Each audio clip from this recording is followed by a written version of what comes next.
the old Palladium books. So first we've got Malachi. Is this your first time in the first position, sir? I think so. Oh, look at that. You're holding down the fort. Look at you. Ooh. So who are you? What content do you create? And what is your tabletop RPG experience? Malachi, I got my blog, which I don't know if Max got the link in the I did. Finally, at the last second,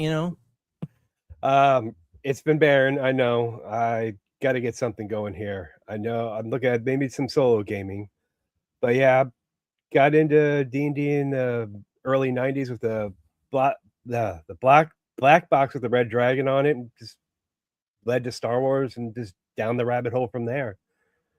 Did take a break and got back around the time 5th edition came out. So, Nagahide, would you like to be in the first position? Because he already failed that answer. Yeah, and the appropriate answer for today is you play Palladium and only Palladium. What is wrong with you, sir? Yeah, I started with TMNT. So. Yeah, see, there you go. I knew. I already screwed up. No streamer here, guys. 97. Got Rifts. That was my first time playing it. Been a fan since. 1990, they brought Rifts to school when it first came out, and I said, "What's this crap?" Anyway, all right. Because I was playing Robotech and TMNT, and I didn't want this crazy out of the box. What is this? Crazies and juicers and all this other weird nonsense running around. Nobody wants this. Apparently, I was wrong. No, with very wrong. Said, all right, Malachi. Let's kick this off here. When you listen to how Palladium is discussed online and at conventions, complaints about crunch and balance and organization and being unplayable and antiquated and what other nonsense they say. What is the most common misconceptions you hear, and how do those claims compare to your actual experience running or playing the games?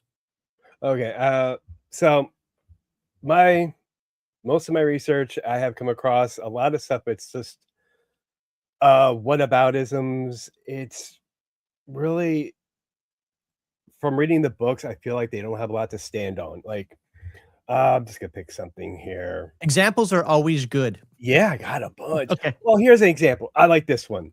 Okay, theoretically, it's possible to take out a Death Head transport with a laser pistol, spare Eclipse time, and no guards. Well, yeah. I mean, when there's no guards or anything, if you're just standing there shooting it's that kind of stuff. It's possible to take an AR-15 and shoot at a car a bunch of times and take it out too if there's no driver and it's not going anywhere. Yeah, exactly. It's like you're making up these situations where, of course, it's going to happen eventually. It's another one that I found that I thought just blew my mind was that Kevin doesn't run the game raw. He runs it how he wants to run it. Well, when we go on and we talk about rules about D&D, you always hear, well, Gary never played that way. Well, so it's Gary changed rules. That was okay. Kevin changes rules. That's not okay. A lot of this stuff is really nitpicking. That's the word I wanted. Nitpicking. The complaint about XP. You get 25 XP as your lowest amount you can get. Okay, that's fine.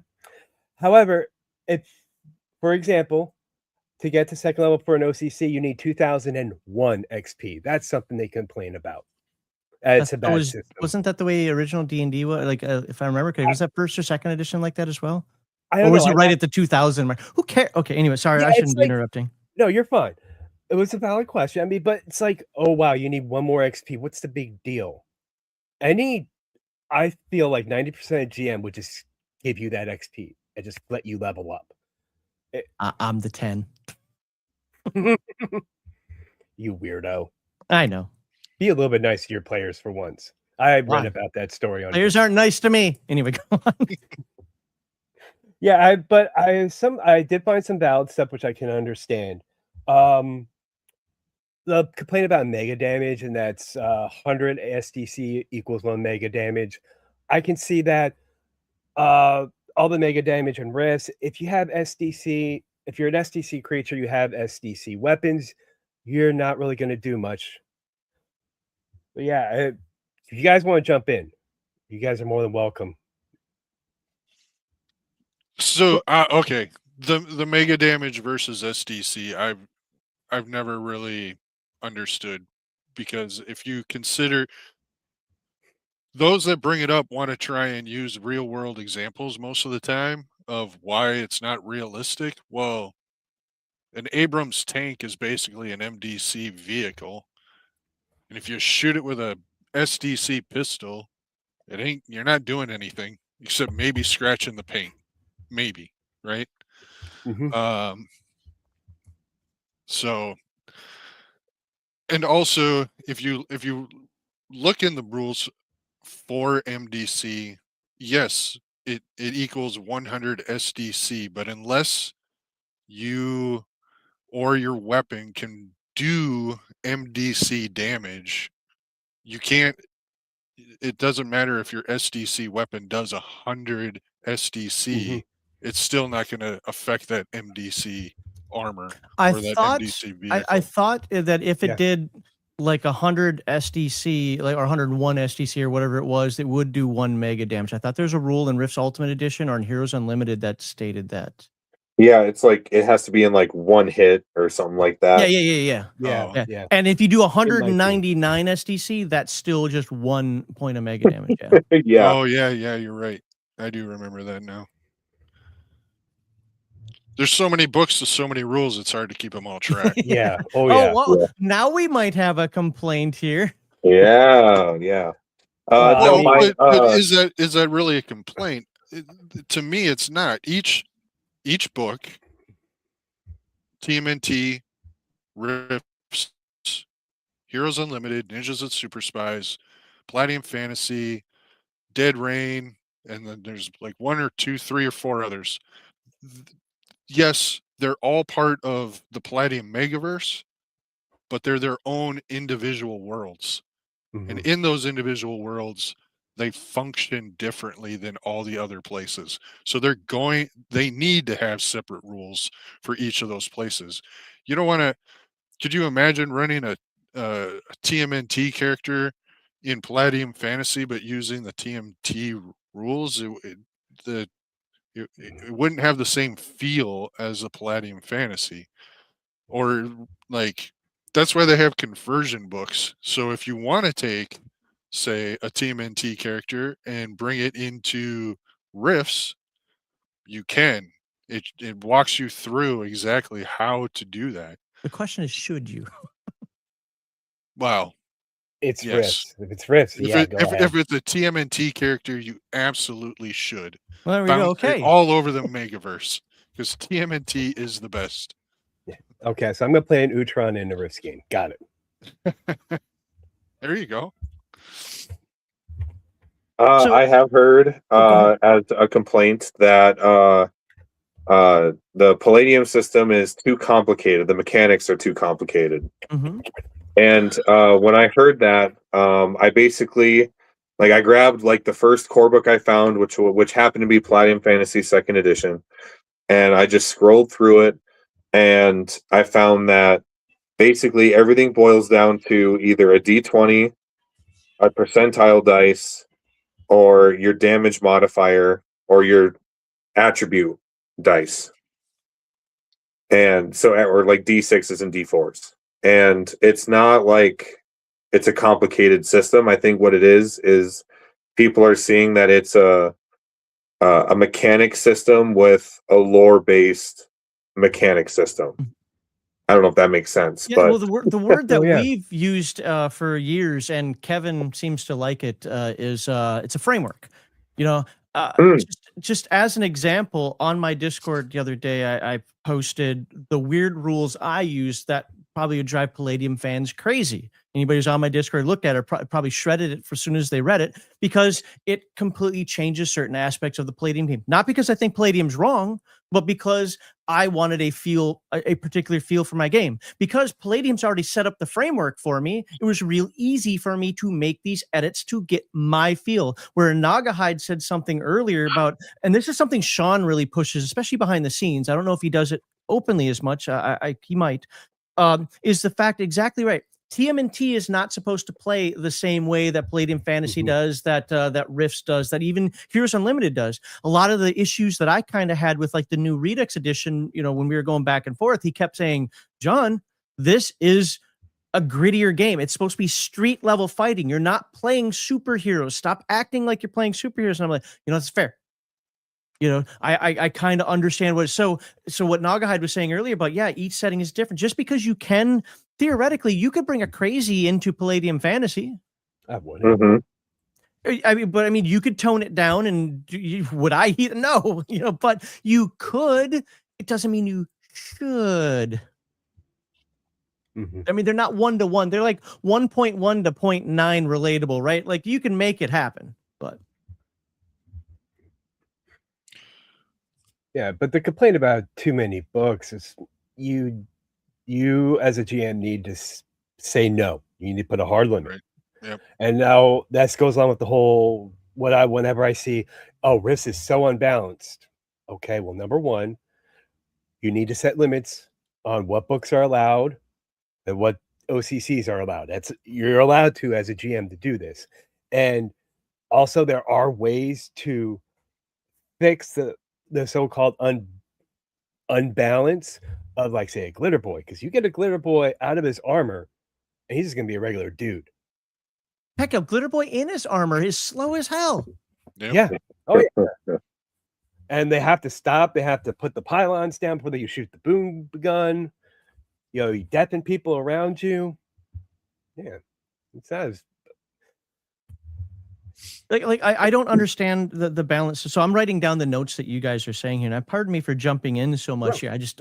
I'm a Palladium fan too, so I probably shouldn't. Let's actually, let me, Malachi, if you're okay with this, let me go over to Nagahide here. Is there anything on the complaint or the concern list, misconception list that hasn't been brought up yet?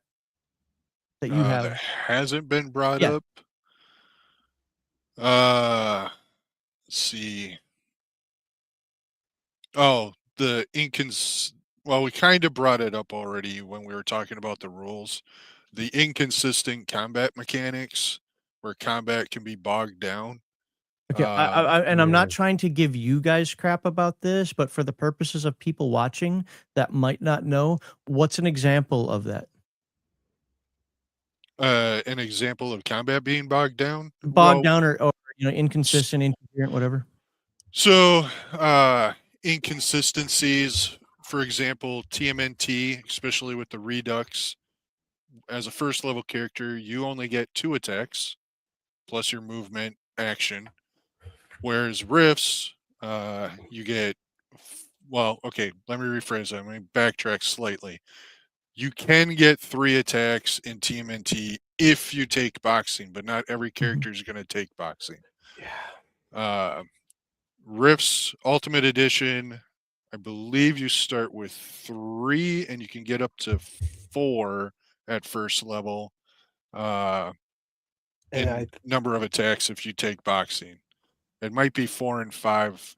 I'd have to look quick. My brain is more TMNT right now because I'm going to be running. No, that's fine. Look, you guys know this. Anytime somebody asks a rules question on the Discord, I refuse to give the Rifts answer. I give the Heroes Unlimited answer because screw you, Rifts players. But no. So I mean, I get that TMNT is fine with me. You know that. But I mean that is an example right there. TMNT.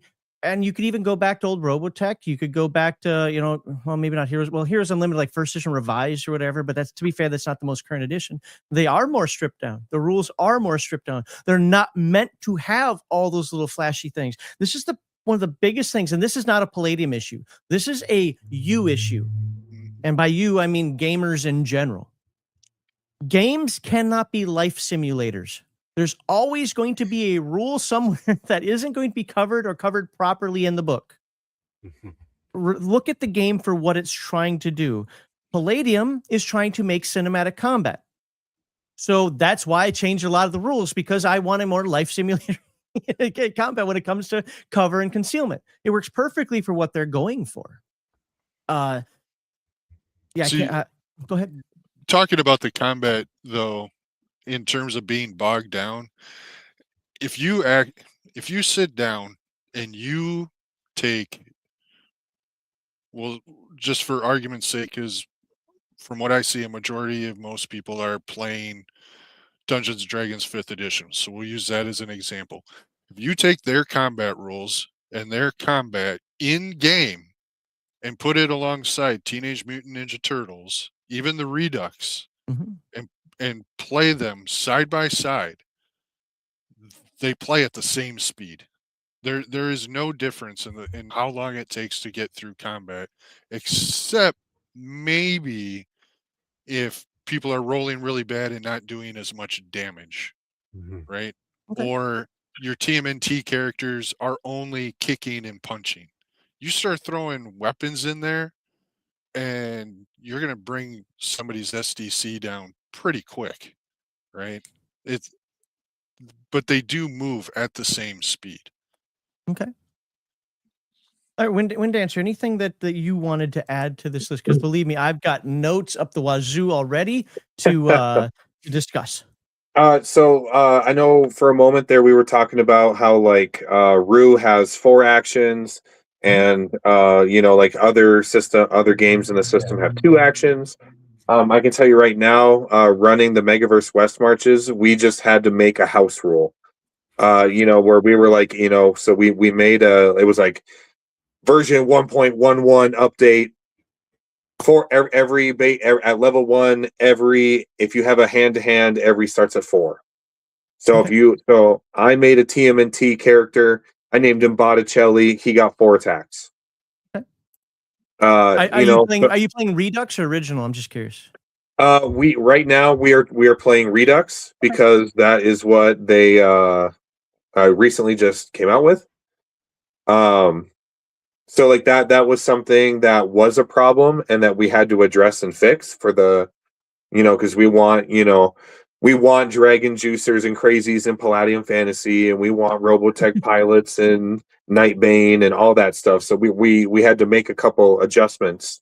Okay. But like it is possible. You just have to find a more like the universal rule, I guess, is maybe a good word for it. Home rule it. Yeah, home rule it, exactly. And especially when you're working with a team of people, it's you got to make sure we're all on the same page. Okay, well, I'm going to backtrack here. And I'm going to go right to the beginning, starting with what Malachi started with here. He says, Kevin doesn't play rules as written. Okay. All right, that one's done. Exactly. So what? XP scaling. I'm surprised you didn't bring up the complaint I hear constantly about XP scaling. What's which that? is Wait a minute. well, at low levels it's not that big of a deal, but at high levels it's so slow. Oh yeah, I did come across that complaint. That one, and what was it? What is considered difficult opponent on lower levels is then an easy opponent on higher levels, and you get less XP. Wait, what was that? Yeah, let me see if I can find it. If I wrote it down, I might have it. Yeah, well, I generalize as XP rewards do not scale with level. What's scaling mean? Like, I guess they're expecting more XP as you level up. No. You're supposed to level. See, this is what I was going to get to. You're supposed to level slower. You are not supposed to go through first level at the same speed you go through 10th level. 10th level might be a soft level cap for you. You don't stop playing these games for the computer. Ding! I leveled up. You're supposed to be playing for the experience. So what? You gained a level. This is why, when you were talking earlier, that whole 1 XP thing. Oh, I'm 1 XP short. Well, if you get it next week, come on, man. Can I just get that 1 point this week? No, you didn't make it. And it doesn't matter because you're so front loaded anyway with the characters that 1 XP doesn't matter much. I understand you're hoping for it, but I hate this gaming mentality. It's almost why I tend to like skill-based games more than class level-based games. It's because it gets rid of this aspect of it to some degree, where it's like, I got to get my level, No, you're supposed to experience the world. The game master should be good enough to not go like, well, you've played 5 times. I'm now throwing this in front of you. Sucks to be you that you didn't level. Like, don't get me wrong. We all like our characters to improve. We all like our characters to grow. But that crap should happen over time. And you know what? Just like everything in life, you learn quickly and then it slows down. And that's just the way freaking life works a little bit. So I have no problems with that. Plus, let's also be honest. When you're dealing with things in Palladium with the experience point system, you're going to be dealing with more smaller scale we'll call it enemies. And as you get higher in level, you're going to be dealing with more larger scale ones worth more XP, you know, worth more of that 1400 side. Go ahead. So, in reference to what you're talking about right now, Walter TMC makes a really valid point in the chat. In Palladium, you don't get XP for killing things. Right. You get XP for succeeding in tasks or completing missions, right? It's not like D&D where, oh, I killed 15 kobolds, I should get this much experience. Palladium does not work that way. It works. You work in a team, you perform skills, you do things. That's what gives you the XP, not necessarily the killing of monsters. Right, and it's supposed to be about the experience of playing, being on the world. It's not supposed to be a race for levels. It's that concept. Right. Players need to just get that out of their head. And, you know, and I hear, well, that's what I play for. Well, then you're playing. You know what? First of all, don't be at my table, because I even slow down Palladium leveling. Like, and ask anybody who's been in some of my other games. I keep you poor. I level you slowly, because my whole goal is for you to experience the world, to have fun. It's not about. I want you to get the idea of riches and levels out of your mind, until all of a sudden you're like, holy crap, we're rich in 15th level. What happened here? You know. Murder hobos should go play Dead Rain. That would probably work for There him. you go. Which coincidentally is on sale right now. Go check out the Palladium bookstore, and Dead Rain is on sale. Probably for the next month. I can't remember for sure, or for this month. So, I'm gonna move on to the next one, but you guys are willing to come back to this. So that's SDC versus MDC. You did, Nagahide, say one of the complaints that I've heard. This other concept, like it's so archaic. Game systems like that it's. When you have a game mechanic, it's not archaic. It's just a mechanic. Just because somebody did it in the past doesn't automatically make something archaic. That's one that I've heard. SDC versus MDC is a very simple way of saying your gun can't, as you already explained this, your gun can't hurt that. Now, so I don't understand the people. Well, I do 1 to 10 instead of 1 to 100. Why? Like to me, that doesn't make any sense whatsoever. But that's the house rule I've seen. But for the feel, like, but I'm not going to argue with them in terms of if that's what they want to do at their table. I don't care. If they have that expectation, like there's something wrong though. Wait, what? No, like mega damage works the way mega damage is supposed to work, and it's not confusing. Do you have a mega damage gun? Yeah. Did you hit something that's not mega damage? Yeah, you murder-fied it. Let's move on. You know, like I don't get. That's always one that's truly confused me, and I've tried to talk with people on that, and they'll just be, it just doesn't flow. What do you mean it doesn't flow? What's with this flow stuff? Someone died too early, is what that is. Yeah. Well, I do, and I've actually mentioned this to Kevin and Sean. I said one of my issues with Rifts is Rifts, when you read the book, talks about SDC and SDC and SDC, yet every time you play it, it's MDC and MDC and MDC. Like, I wish there would be a way that they would temper it more to show the uses of SDC in the game just a little better. Because when you get it, of course, people gravitate towards the big guns. They gravitate towards the robots. You know, I like to play Borg, so of course I'm running around with MDC all the time. But I wish they would have, in more game mechanic terms, made SDC a little more relevant in Rifts, if that makes sense. Yeah, that reminds me of something I used to hear amongst the role-playing crowd, was the power creep in Rifts was a problem. Like it seemed like for a while, like every book that came out, whatever OCCs were in there were stronger than the last book that came out. I've heard that complaint since my friends have been talking about that in the 90s. And that's got a very simple answer. You're not supposed to use every book. Just because your bookshelf looks like mine with like 2.5 rows of Palladium books on there, you're supposed to use, we're playing it because of recently I've been hearing South America, which I don't own. Okay. Then you play with Rifts Ultimate Edition and the South America books. And if you want, maybe you score a little something out of Atlantis or the Bionics book or whatever book, other books are out there. What's that? Underseas would be another one you could again, in there. absolutely up to the game master. But you pick and choose. You don't say, "Oh, I want this thing from Lone Exactly. Star. I want this thing from Triax. I want this thing from Rift's Nope. Moon." You know, it's like, no, you know. Anyway, you haven't said much recently, Windance. You've been really polite there, so I'm going to shut up for a moment. If you have any comments on that. When it comes to the world books and Rifts, so right now I'm in a Rifts campaign, and the story was coincidentally it's with my family. Me and my brother were Ronin from the Japan book, and my sister was Glitter Boy from the Japan book, and she might have rolled in that one, but it's okay. It's okay. Because now we were in South America doing like a mercenary job. Like we were kind of traveling around, and that's where she killed us. And so my brother, they took his brain and they threw him in the Monster Hunter, or wait, is that what it's called? Or no, it's the it was the Monster or the Monster Hunter board. Anti-monster. Or anti-monster, exactly. That's what it was.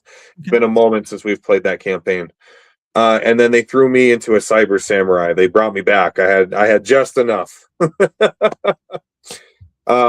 I understand definitely the using too many books. Like it gets kind of crazy when you've got like 9 world books for Rifts, and you're not even in that part of the world anymore, but you've got someone with an OCC from there, or you've got equipment from that book, and you haven't been there in 6 years or something like that. So I can totally understand their, decide which books you want to use and then run with it for real.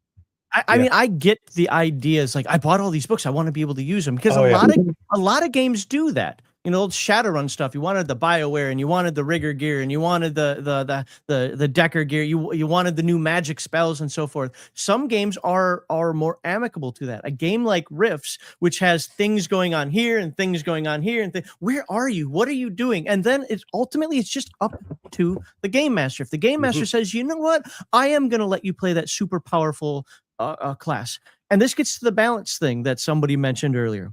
We've brought this on so many live streams with Kevin and Sean. I think if I bring it up again, they're going to throttle me. but it seems like it needs to be said constantly. Oh, it's unbalanced because a vagabond can't compete with a Borg. The whole point of the game is a rogue scholar is supposed to stand next to a glitter boy. That is the whole point of the game. Oh, you know what? I've been playing it wrong. and I guess I should say, in my opinion, it's a role-playing game. If you're gonna choose to play someone who doesn't have the biggest gun around or the most magical powers, then I don't think you should be worried about the power creep or anything like that. If you decide to play a city rat, then you should own that and role play that. And I don't know all these people who don't have any domestic skills either. Like it drives me nuts. Yeah. How do you not know how to cook? and why are you living out in the wilderness right now trying to eat that fish that you've never seen before? And I hope I can just play it.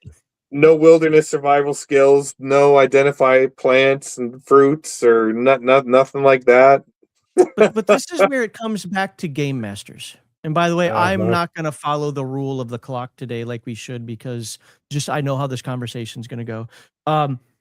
It comes back to game masters. So, number one, game master in session 0, do you say, hey, we're playing a military campaign, and then if Dum Dum below me here decides to make a city rat, you're like, well, I said military campaign, you made a city rat, that's on you? Or maybe say, no, you can't do that? Or how about this? The city rat gets the information. He hands it off to the rogue scholar, who now gets escorted in by the APC pilot and the glitter boy, who's holding off the enemy, runs on inside where the psychic is trying to keep other stuff at bay, and you got a magic barrier around you as the rogue scholar is tapping on the computer in order to steal the plans of the Death Star. Holy crap, everybody got to do something. Yeah. Like, think you have to put a little more effort in like that. Isn't just like, well, there are 5 players in the party, so there are now 10 Samus out there. Good luck with that. There's only me. I'm the only guy who knows how to fight. I'm supposed to be escorting them. Well, that's just the way it goes. It's like, what the hell? Yeah. I think session zeros are designed to set expectations. So if at session 0 you show up and you're like, hey, this is a military campaign, and someone wants to play a city rat or a druid or some weird nonsense, then I think don't break hearts later. Do it then. Yeah, Yeah. Agreed. That's the whole point of session 0. All right, now I'm going to address this one that I want to keep this as short as possible, but this is the one that gets under my skin the most. It's complicated. Look, we will stay here, and I want to just be upfront. Behind the scenes, Sean is taking all the time that he's allowed to do right now, as he's both overseas, working other things, doing everything that trying to get his bestiary 2 and so on and so forth done on fixing what we term as the presentation issue. The game isn't complicated at all. Anybody who thinks it is either doesn't know how to read or goes through it and goes, oh my God, I can't find anything. I'm done. And I get that mentality. Not saying I agree with it, but I get it. It's not complicated. And this is the other mentality that I think that people need to get away from. I call it the Pathfinder mentality. This is why I despise Dungeons & Dragons 3rd edition, 3.5, and Pathfinder. The game is not an encyclopedia, and I never want a game to be an encyclopedia. Well, hold on. Let's see what that rule does on page 34. Screw you. It gives me the framework to say, hey, we're doing this. Well, you're blinded -10. Go. Well, you know what? That was a bright flash of light, but you're not quite blinded. I'm going to give you -6. Go. Well, that's not. Where's that rule in the book? Where's that rule in the book? It's not there. I'm the game master. I'm telling you what it is. The game has given me enough of a framework to say, I'm making this call now. You know what? You're running. You just went and you slammed the door shut. Boom. That guy was trying to pop off around. Well, you know what? Now you got a little bit of cover from that door. There are rules for that. Now I could I could say the first 2 bullets just go wide. I could roll the dice and say, okay, I take off exactly 17 SDC from the door, but because the door is made out of wood, I'm going to say, 10 SDC gets through. There's so many different things I can do with that. And yes, I know if you go in Heroes Unlimited, there are specifically some rules for that. But my point being is I can use them. They do flow. I do not want lookup game. Hold on, I got to see exactly how that works. Because a game like 3.0 and Pathfinder, if you change one thing, it tends to have a butterfly effect downrange, where, crap, I changed that, and now we've run into a situation where it affects this thing over here. I want my game. This is why I love Free League, and this is why I love Palladium, and they do it in completely different ways. But they're both frameworks. They've given me everything I need to do to run a successful game with all of the important rules there if you just take the time to read. Now, well, why does Rifts have more rules than TMNT? Who the hell cares? I'm not playing Rifts.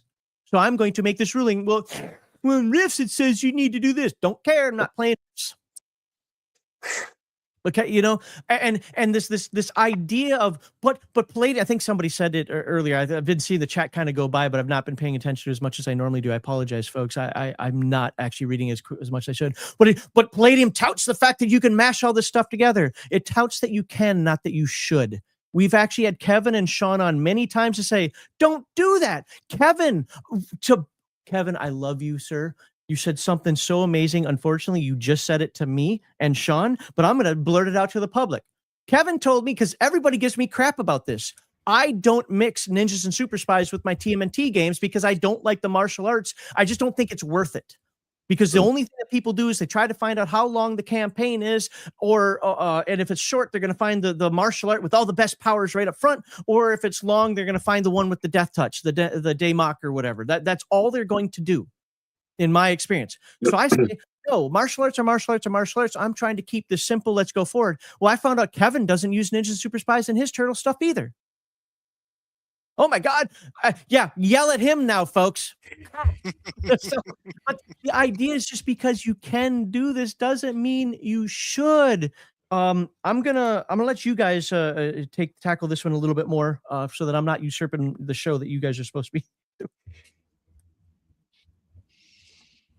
Nobody has anything on that? What, was there a question in there? Oh, no. It's just the concept of things being it's complicated. Oh, okay.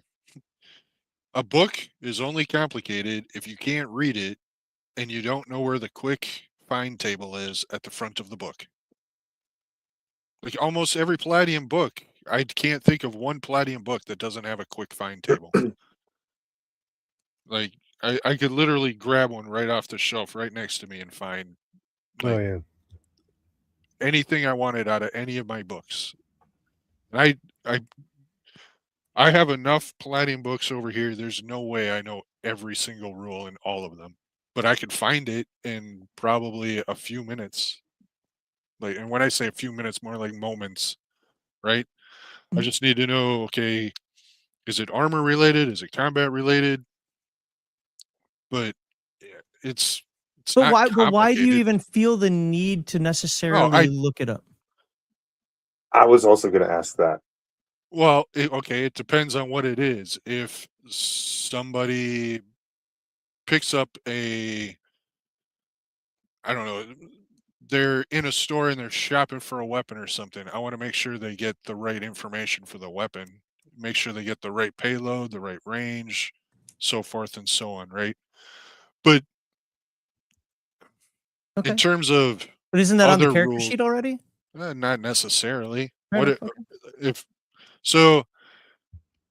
For riffs, I tend to play it more open, where you might be able to get your hands on a weapon from uh, what's the name of the book? I can't even remember right now. From Tri-X or the NGR, even though you're in North America, right? Um, but like for TMNT, the game I'm going to be running here soon, I don't have all the weapon stats memorized, and I'm going to be allowing weapons out of the Modern Weapons Compendium because of the type of game that I'm running, right? So I'll need to find the weapons from there in order to make sure they get the right, how much ammo does it have, what's the range on it, what's the damage of the weapon, and every time. So for my game that I'm going to be running, every time they go on a mission, they're not going to be allowed to just be like, "Oh, I want the M60 heavy machine gun and I want the Mac 10 submachine gun." Like, your mission is going to specify what weapons you're allowed to bring and what weapons you're not allowed to bring, right? Rules So, of engagement, I got it. Yeah. yep. So, but what is this? How does this have to do with the complicated part? Oh, I guess the point I'm trying to make is nothing in the book is complicated if you read the rules and get an understanding of the basic concept of the game. Okay. And Go ahead, Malachi.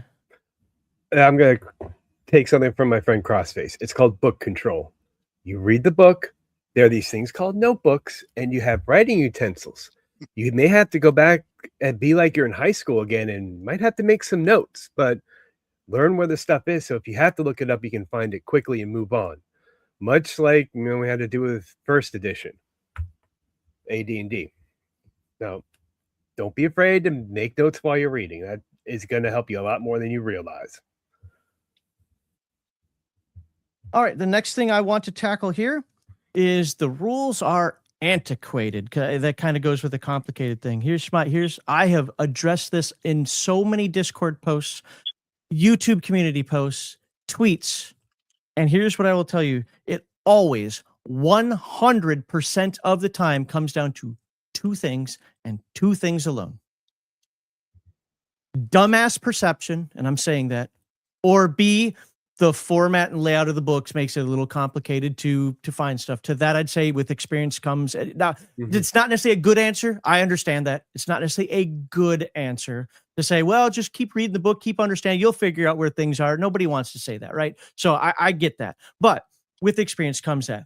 But I have never had people try to throw, well, come on, a D20 and percentile dice. I love that. In fact, I like the step system, which isn't Palladium, which has me rolling all the dice. I like dice pool systems. I want my shadow run. Give me my bucket full of dice and then my offensive pool, my defense pool, and let me throw those all out there and I have to count them up. Now, that might not be your cup of tea, and I get it. Some people want to be boring and just roll a D20. I personally don't play D20 games because I find them to be incredibly boring. That's just me. Dice do shape the type of game. So that is 100% subjective, not objective. That is just a perception. That is just something you don't like. Has nothing to do with antiquated. Okay, that's one. Number two, firearm rules. Oh, firearm rules don't match reality. Okay, well, they do match cinema.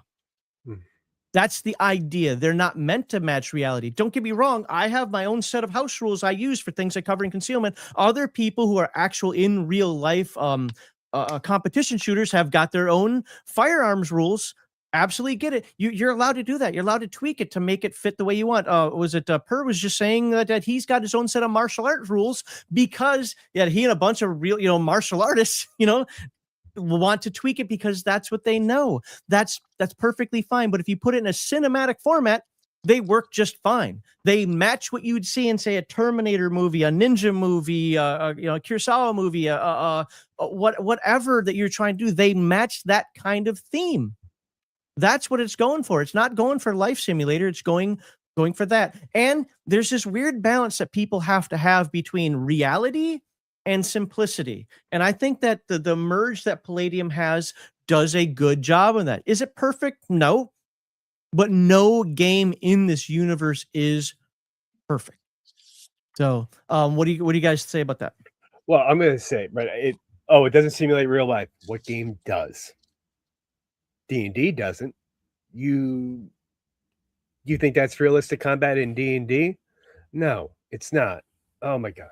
And when it comes to and this is how I look at a lot of role-playing games, they are meant to simulate a media. You play here. Kevin talks a lot about his love of comics. And really, when you think about it, that is a big influence on how the games are meant to be played. They are supposed to feel like a comic book, like a movie, like a pulp novel, not like real life. I deal enough with real life. I don't want to deal with it in a game anyway. Okay.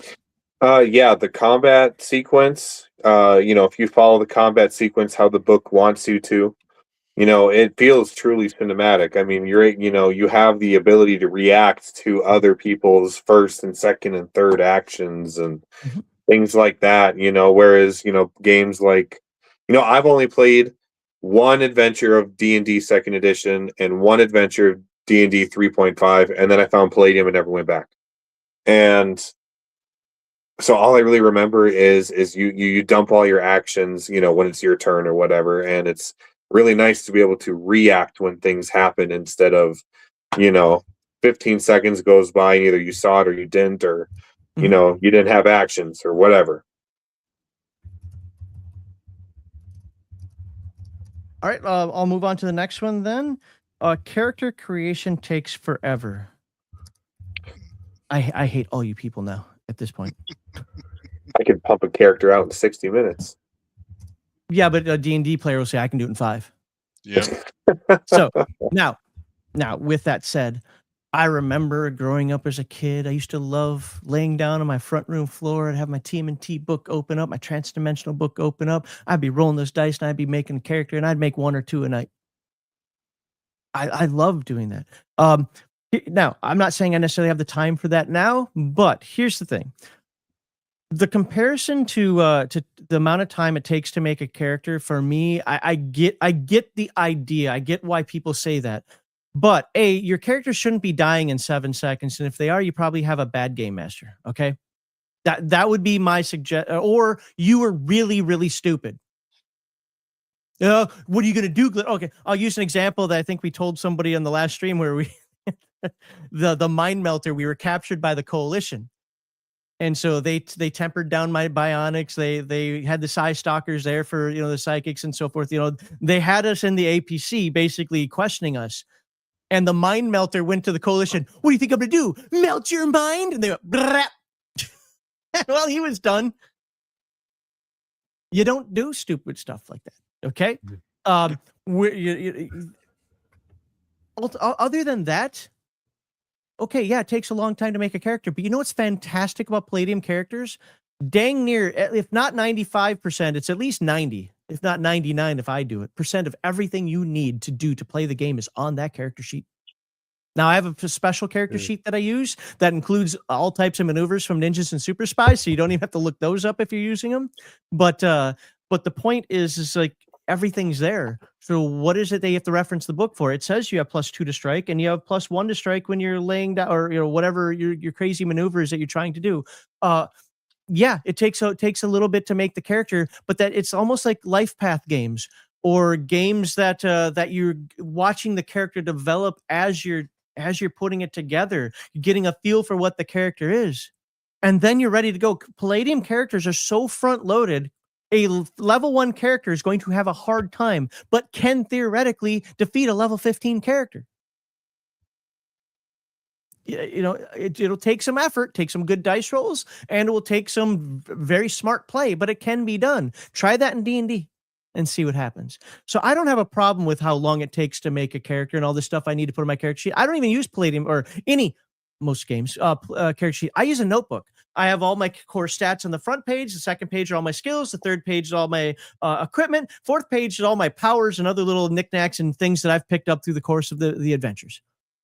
I use a notebook. My characters are literally filled notebook pages because I know, and ends up being like that in D&D and other games as well, because as I pick up new magic items, new whatever, I got to find a place to put it. So I may as well just start like that. I don't even see that as a problem. The only time it's a problem is if you die and you want to I got to jump right back in. Well, maybe have a second character ready to go then. I don't know.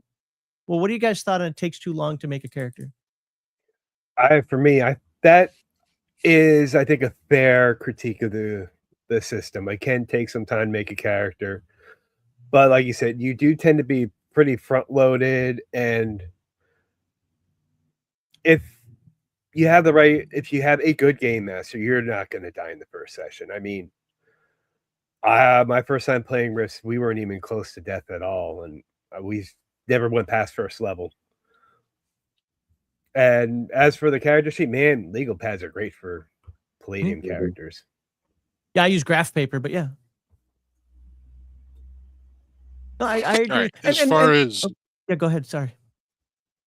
As far as taking too long to make a character in Palladium, if you think it takes too long to make a character in Palladium, then you probably enjoy in my opinion, you enjoy cookie cutter characters, because in Palladium, especially TMNT, yeah, you have a lot of options. Every mutant character can be different. You can have 2 porcupines and both of them can be completely different. I was just gonna say you could take 2 OCCs and put them, the exact same, OCC between 2 different people, and they're not even gonna have the same skills, or they're gonna be 2 completely different characters. Yep. But you take 2 fighters out of 2 level 1 fighters in D&D, and they're basically the same character. They just might look different because you have a picture that makes them look different. I can argue that a little bit, but I'm not going to. But to be fair, I can actually argue against what you said there. But we're not discussing D&D, so I'll let you get by with that one today, sir. Yeah, the skill selection goes a lot in the variety of the characters, which is very helpful. Yeah, I can definitely agree. When you're playing a role-playing game, like I brought up domestic skills earlier, like, it doesn't feel like to me that some people are trying to play anything except murder hobos when they don't pick any domestic or communication, or, they only pick like physical and rogue and military skills. Like the characters don't have depth. Like, I think my most favorite character I've ever seen was literally just a human person, like not even an OCC, not even or anything like that. It was just a person with no hand-to-hand combat, and they were going to make a go at it in Rifts. I've done that before, not in Rifts, but in After the Bomb and TMNT. Actually, no. In Heroes Unlimited, I made a character with no hand-to-hand skill, and the players freaked out. Like, what? I'm like, I'm a magic user, dude. I don't need hand-to-hand skill. Like, no, you have to have. You're gonna get your ass kicked. I'm like, I'm a magic user. It's magic endowed, but you know what I'm saying. Like Like, no, I don't need this. I can't believe you wouldn't take a hand-to-hand skill. Like, well, if I have to parry, we're already losing. So Yeah, isn't that what you're for, buddy? yeah, right. Exactly. What are you doing? Yeah, as far as I think somebody said, again, I'm sorry, I'm not catching exactly who's saying this stuff out there, and I apologize. I'm not trying to forget anybody, but I do see you guys are kind of having a back and forth out there. This idea that, well, that's more work for the game master for character sheets. That's just a personal choice by me. If Malachi comes to my table with a Palladium sheet, I just find it easier to do in a notebook. And I don't think that Palladium actually lends itself, and boy, man, I'm sure somebody will correct me on this one, but just generally speaking, I don't believe that Palladium lends itself to zero prep gaming. And I'm okay with that. No. Well, And you can do it if you're experienced enough, but it's not ideal. You need to be experienced, and there is a lot of prep to get things set up so you can zero prep. Fair enough. Right. I know somebody who has zero prepped Rifts game already. Go ahead, Windancer. Palladium Rifts. Yeah. I recently just attended a GM workshop for fun. And the guy who was hosting it, he was very good, and he was very smart. He was very knowledgeable. And he was explaining how to do a 1 hour prep for Palladium books. And it should come up with 3 or 4 hours of content. And he broke it like completely down. And I think, again, it's coming to, the mechanics and the lore being so tied together. I think that when people read it, they get like panicked. I had gave me another one. I know that I recently had someone who contested a ruling I made where a dragon juicer with his auto dodge, he could add his physical prowess bonus. I did not look it up at the table because I believe in flow. I believe in just making a decision and moving on. And so I had said, yeah, you can add your physical prowess. And I ended up looking it up later, well after the game was even over, and I happened to make the correct ruling. That does not always happen. But, wait, dragon boosters can add their physical prowess to auto dodge? Yeah, I checked the GM guide. It's pretty cool. Okay. You see, my typical response, if I think the game master got a ruling wrong, is I say, I think the ruling's X. And if the game master says, well, I'm telling you it's Y, I say, okay. Yeah. I've always viewed GM as God. Don't piss him off. I am always of the opinion that if you have an issue with a ruling, it's like what I think Max is, his way of doing things is perfect. Right. And you stop there. After the game, you can go more into depth. Don't keep it out of the game time. The only thing that I'll be skeptical of and give the GM a little squinty eye about is if he's not consistent with that ruling through the rest of the game. Wait a second, why did I get a -6 while your NPCs are getting a -3 for the exact same thing? Now, to be fair, there could be a reason for that I don't know about, but then I'll get a little squinty eye at it. But other than that, as long as he's consistent, okay, he's consistent across the board. He's the referee, he's the game master, whatever term you want to use, made the ruling, let's move on, right? Yeah. Right. Yeah, no, if he says the sky is purple, then it needs to just stay purple. Then you're playing Rifts. or Nightbane. Skill list. Oh my God, the skill list is so long. How can you ever handle all those skills in your game? Yada, yada, yada. Okay, guys. A lot of those skills are to actually round out NPCs more so than player characters. Number one, that doesn't mean you can't take them. That's why they're there for you. Number two, they're also supposed to be, a lot of them are meant to be thematic for a location, a setting, whatever. I always bust the balls of the mime skill. Okay. Who the hell's going to need mime? Well, maybe you're in a setting where that is considered now the high form of art and culture. And if you're really good at miming, the audience loves it, and people throw money at you, and because this is more for Palladium Fantasy, obviously, you become all of a sudden schmoozing with high society. But yeah, if you're a bunch of mercenaries out there slaying crap all the time, mime probably isn't going to be highest on your list. You're not going to take it. Well, what about the skill of what do I want to pick? Some sort of, I've got science and quantum theory and quantum black hole, dark matter theory because of this book over here. Well, why does that skill exist? Just as a game master, make this determination. What books are you using for skills? And there you go, you're done. If the person wants to use an ability, like wants to use mime, and mime isn't in your book, just call it dance or call it something, have it fall under something else. That's all you need to do and move on. This whole thing like, oh, there's 7,000 million skills out here. I got bass fishing and sunfish fishing and then deep sea fishing and then net fishing. And like, no, you have fishing. Now, if I feel that, it'd be really cool. It'd be really cool if you also had like deep sea fishing, then I might let you take it because that's something that specializes your character, that makes your character feel a little more unique, so to speak. Yeah, I said more and unique together. But it's wholly unnecessary. And again, stop combining books. People overthink this stuff, that because it was written once in black and white, now you have to figure a way of ham-fisting it in. You don't. All right, I'm done ranting for again here. Oh, what do you guys have to say about that? Well, I'm gonna Go ahead. get creative with your skills. You don't be afraid to. Like, I'm gonna steal Max's mime thing. I got the mime skill. We're in court. Well, I'm gonna mime around all these, like, all the nobles and stuff, so I can eavesdrop and find out what the hell's going on. See, you can use these weird oddball skills for something useful. It might not be all the time, but it's up to the player to at least try and be creative with their skills. And GMs, don't be afraid to suggest something.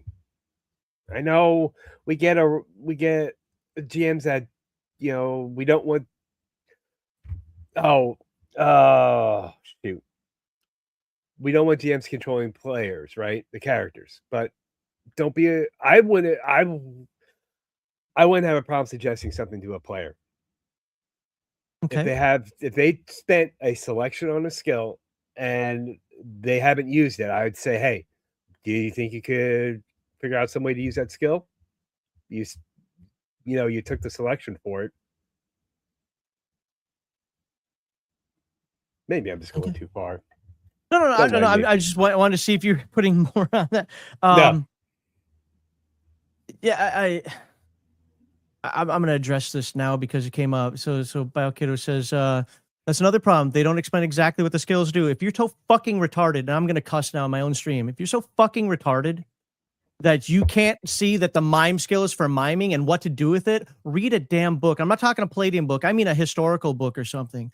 Like this is the retarded type conversation questions that people come up with that make no damn sense. Well, they don't explain what exactly the skill does. It's mime. You can freaking mime. Do you not know what that is? If you don't know what it is, figure it out. If you do know what it is, then use it for the purposes of mime. Whatever your game master allows, and I apologize to all the folks out there for cussing. I'm not supposed to do that here, but this is just the dumbest comment like that we find out there. Can I do certain things with mime or just get a few coins in a hat? Yes to all of the above, up to your game master. Like, are you kidding me? Did he tell you what the setting is? Did you just take mime as a joke? It's a joke skill to annoy the rest of the party? Maybe you did. I can see people doing that. Whatever. The skill is used. It's literally mime. From there, who knows? Cooking. Mm-hmm. Can you cook fish? Can you cook deer? Can you cook wild game? Can you only cook cereal? Who knows? But ultimately, it comes down to what the game master allows you to do. They don't not only the game master, but your own imagination. I hate comments like that because it's so stupid. They don't have to explain them in detail. Are you retarded? You're telling me you are. Yeah. Explain in detail. Auto mechanics. I don't even need a description of that. It does. Allows me to fix cars. Well, does it mean I can do dump trucks as well? Well, is there a specific dump truck skill? No. Then guess what? Yes, you can. Unless there might be diesel mechanic skill, then probably. Well, if there are those two separate skills, then yes. Equitable game. That's again, you've got the dumbest. I think. Oh my God. I'm going to stop reading your comments. You are retarded. You are absolutely retarded. And I know you've been following Legion of Myth for a long time, and I should be a little nicer, but I cannot believe you're coming up with this nonsense. Mods, please time me out because I'm attacking a panel. Somebody in chat. All right. What's the next one? I can't control myself when it comes to things like that. So why use reaction rolls in Dungeons and Dragons? You know, the game master, you know, it doesn't really tell us what it does. It just says that the monster's angry. Yeah. And you know what? The monster's angry. Does that mean he attacks? Maybe. Does it mean that he now wants more money from you? Maybe. Does it mean that that he's just going to growl at you and intimidate you? Maybe. That's what the game master is for. Lordy. You guys are making my blood pressure scream here. Attributes 3 to 15 are worthless. Who cares? Who cares if you have a 3 or who cares if you have a 15? My Ninja Turtle rolled a 6 on his IQ, but rolled really high on his mental endurance and mental affinity. So basically, if he fails his ninja skill rolls, he has a gun. He's not a smart ninja, but you know, I think you know, when it comes to the numbers, you know, I think that helps you tell you how to role play your character. You know, like you have the alignment system that gives you the baseline. But, you know, I'm not going to lie, Botticelli's an idiot. You know, when he fails a prowl roll, you know, we're going balls to the walls, guys. There ain't no ninja sneaking, no nothing. Yeah, one of my Heathen Dog and I talked, like, I like what Rifts tried to do. I just think it was excessive with the low attribute penalties. I didn't have a problem with it, except for I thought that they were too excessive. But generally speaking, Palladium doesn't have that, right? Palladium 3 to 15 means nothing. So everybody's trying to get that secret sauce of 16, and they find all these weird ways of doing it. I'm going to roll 7d6 and re-roll 1s through 5s so I can get... No, stop it. There's nothing wrong with playing a character with all 11s. There are very few... Again, I'm more of a Turtles, Heroes Unlimited type guy, so I use the education system more than OCCs. But there are very few OCCs that really have these hyper minimums that you can't meet. So yeah, maybe that means you can't be an intellectual genius. You can't go out there and you know, play the rogue scholar. But you know what you can? You have so many other things that that are meant for you. And there are like a million OCCs out there. But the idea that you have to have these high attributes in order to be a viable character, well, you know what? There are physical skills you can take, but Palladium doesn't have me able to up my mental skills. Well, there are kind of ways you can do that. There are additional books you can do, but ultimately that's fine. Go ahead. I know the Rifter isn't canon, but I know they can increase your mental attributes. Yeah. But There was an you know, article, I mean, there are so many players that want to be either minimum stats or maximum stats, and I don't know. I think video games has rotted it a little bit, and you know, that's fine. That's whatever. But you know, like the other day, I rolled up a character, and they told me to re-roll 1s, and I rolled probably 9 or 10 1s out of all those stats, and I didn't re-roll anything just because, like, you know, it's just what I got. You know, like I don't really care. Like I'm just trying to make a character and role play as whatever that character. Like, you know, right now I'm playing a fugly. You know, he's not a very good-looking guy, but you know. The thing is it doesn't penalize you for that. Like you said, it becomes No. now, to be fair, strength does have a minor effect because of how much you can lift and carry. Okay. Endurance has a minor effect because of your hit points. Doesn't affect your SCC, but it does affect your hit points. And speed has a minor effect because of, you know, it actually dictates how fast you can move. You can argue that those have some a little bit of effect, but they don't affect damage rolls. They don't affect again, your SDC doesn't affect your armor. It doesn't affect a lot in the game outside of, and you get those niche areas like, hold on here, can you actually lift all of that? You know, so I don't. Huh. If your IQ is high enough, it will affect your skills. You can get a higher, add more percentage to your skills. Well, yeah. Okay, I see what you say. Yeah. With IQ, yeah, and I know a lot of people run to the IQ thing. To be fair, that's actually one of the few complaints that I've heard that I can't argue against. Is like, why is everything IQ based and not actually based on the other attributes? I'm like, I mean, I got an argument for it, but it's not really a good one. You know? So, yeah, I get that, and I also I also like the fact that the skills go up some by 3%, some by 6%, some by Right. 2%. I don't like that Sean turned turtles into everything 5%, because then I get the Yeah. argument. He fights against this. Don't get me wrong. If Sean hears this, he's going to yell at me probably. But the biggest thing I get pushed back on from people is like, man, I may as well just roll d20s. And that's a hard one to argue. Now he goes into it, and I'll let him handle that on his own at some point. But that is what the complaint is. If everything's just going to be 60% and then plus 5, like, why are we even rolling percentile dice? And I have to tamp dance up. But actually, you start with 63%, not 65%. So there you The go. one thing I do like, though, since they changed for TMNT Redux, when they changed everything to 5% for each level, Mhm. they did make another change, though. You can only all your skills max out at 95%. Right, instead of 98. Yes. Right, Okay. exactly. Yep. Yeah. And going back to the attribute thing, Mhm. I look at that, that's to help you role play. If Mhm. you go back and look at original D&D, just the 3 brown books, you had either a +1 or a -1, and it never changed. Okay.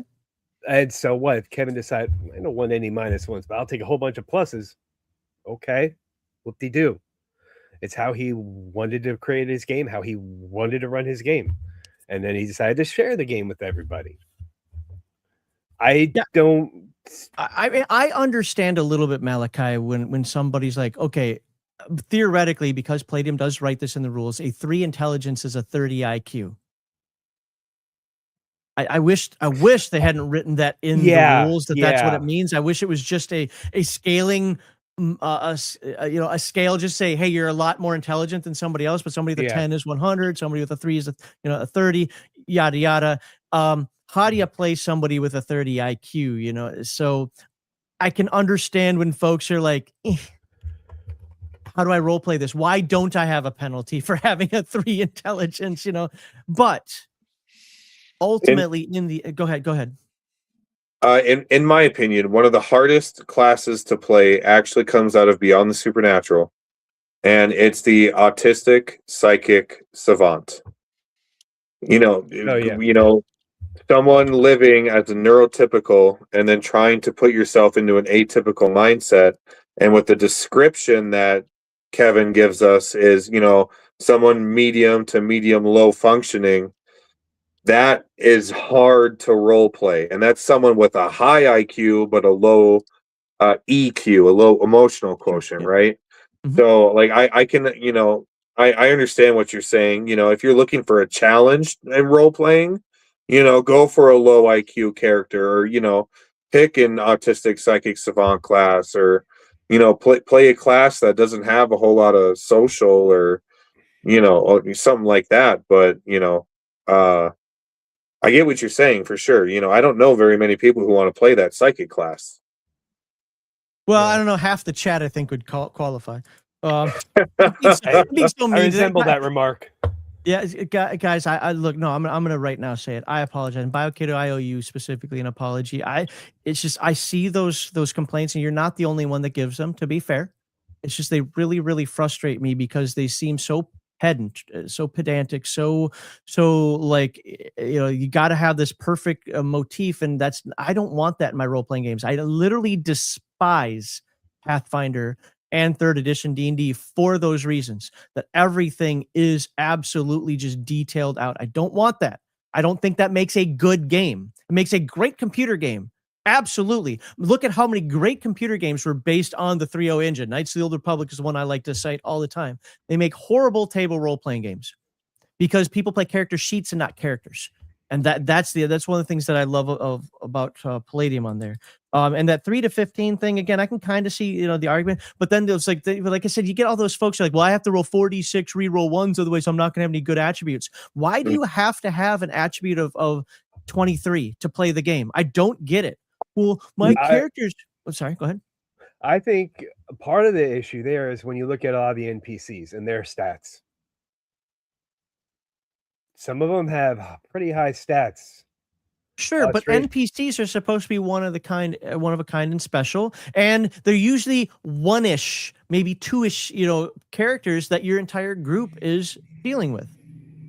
But are PCs technically special and different too? Hell no, not in my world. Fuck, Okay. I believe in the zero to hero concept. Now, if you're playing Heroes Unlimited, you do have some special powers, but you're starting off a little meh. I don't like the whole 5e power hero fantasy, whatever that nonsense is. I like zero to hero. Yeah. And Palladium itself actually does a better job of power fantasy than D&D, where a house cat can kill you at first level. Well, A house cat can kill. Well, 3.5. Can it still? Sorry, I'm yes. talking TSR because I don't know the other stuff as well. Yeah. But yeah, if you're a wizard with 2 hit points or with 1 or 2 hit points, a house cat does 1d2 damage, so it can kill you. Oh, I think in 3.5 they do a D4. Oh, nice. So my point, you won't have this. So you're already starting, with a little leg up. You just got to be smart. And again, Palladium so front loads your characters that that you really don't have to worry about stuff like that. Yeah. Are you going to be taking out Emperor Prosek in mission 1? No, because he's going to have bodyguards and an entire empire protecting him and so forth. So if that's your goal, you're going to have to earn that one. You know what I'm saying? Like, look at what Jericho Holmes had to do just to get over into Tolkien. My hometown, basically. Dicks. Mission 1, save this cat from this tree. And then mission 100 is kill God, All right, let's move. I'm sorry, go ahead. I was just going to say that I think everyone just wants a special snowflake. Yeah, you get that with the OCC. You get to pilot that glitter boy. You get to be that crazy. You get to be that rogue scholar, that vagabond. You get to be that dragon. What the hell? But I'm not beautiful. You get to be the in my game. You get to be the shrew. What rolled a 12 in my physical beauty. Help me, please. Wait, 12? And that's above average. Yeah. I mean, remember 10.5 when you roll in 3d6 is average. Yeah. So 10 to 11 is so you're already a little tick above. Good on you. You're not ugly. Here's one that's come up. Perception rolls. Oh my God, Palladium has the most broken perception rules out there. And you know what? I partially agree. You know why? Because they shouldn't have perception roll rules. I absolutely don't understand ever why anybody needs a perception roll in a Palladium game. I'm going to tell all the game masters out there what your one takeaway of how you handle perception. You rolled detect ambush. You know what that means? Hey, that's a good ambush spot. Did you find it? No. Hold on. I'm getting here. There's one more. Oh, what's the other? There's another skill that allows you to notice something. I cannot remember what it is off the top of my head. Anyway, maybe one of the autists in chat will put it out there. Here's how you handle perception. If the player indicates that he's looking in the drawer and the secret thing is in the drawer, he finds it. If the player states that he moves the metal grate, he finds what's behind the metal grate. There you go. You don't roll perception. Perception's the what about if somebody's sneaking up on me? That person made a prowl skill roll, right? Yeah, but shouldn't I have a chance to see it? You did when he made his prowl skill roll and didn't fail. You are penalizing people with prowl if you say roll prowl and then hold on, let me roll perception to see you. That is penalizing the prowl skill check. So don't do it. There is no need for perception played. I've run the game for many, many years, never had a need for perception. And if some really weird edge case, I'm sure it has come up where it's like, I'll just have the person make some sort of either skill or percentile-based roll off the top of my head. There's no need at all for a perception. Now, I will say I do love what Redux did with perception. Yeah, they switched it to a 100-sider. Well, you have one switched it to percentile, but also made it for generic things that aren't already covered by a skill, like your generic perception or understanding of rudimentary concepts, so to speak. Okay, you know what? That's a fine use. You now have kind of a codified role for that. And I don't think it's necessary, but I'm okay with that. I like the way it's written up. It's not meant to be used. And this is the reason I'm harping on the prowl thing is because this is what I run into most. Like, do I get a chance to see him? No, he made his prowl roll. He got surprised on you. And now we're handling that. Oh, Well, the same thing happens when you roll your prowl. I don't roll to see if they saw you because you know what? You succeeded. You know how what if I was looking really intently? He gets a penalty to his prowl roll. What if the guard's sleeping? You probably automatically succeeded, or you have a +20 to your roll. That's how you handle that. You don't have, hold on, let me see. Let me double jeopardy you over here. You know. So go. What do you guys thoughts? All right. Go ahead. I agree I have, with you.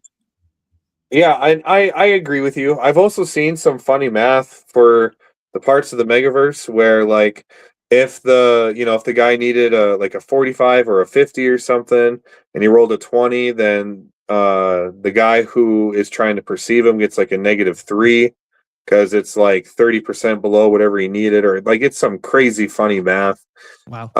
But I am a funny guy who uses perception, but I do understand the arguments against using it.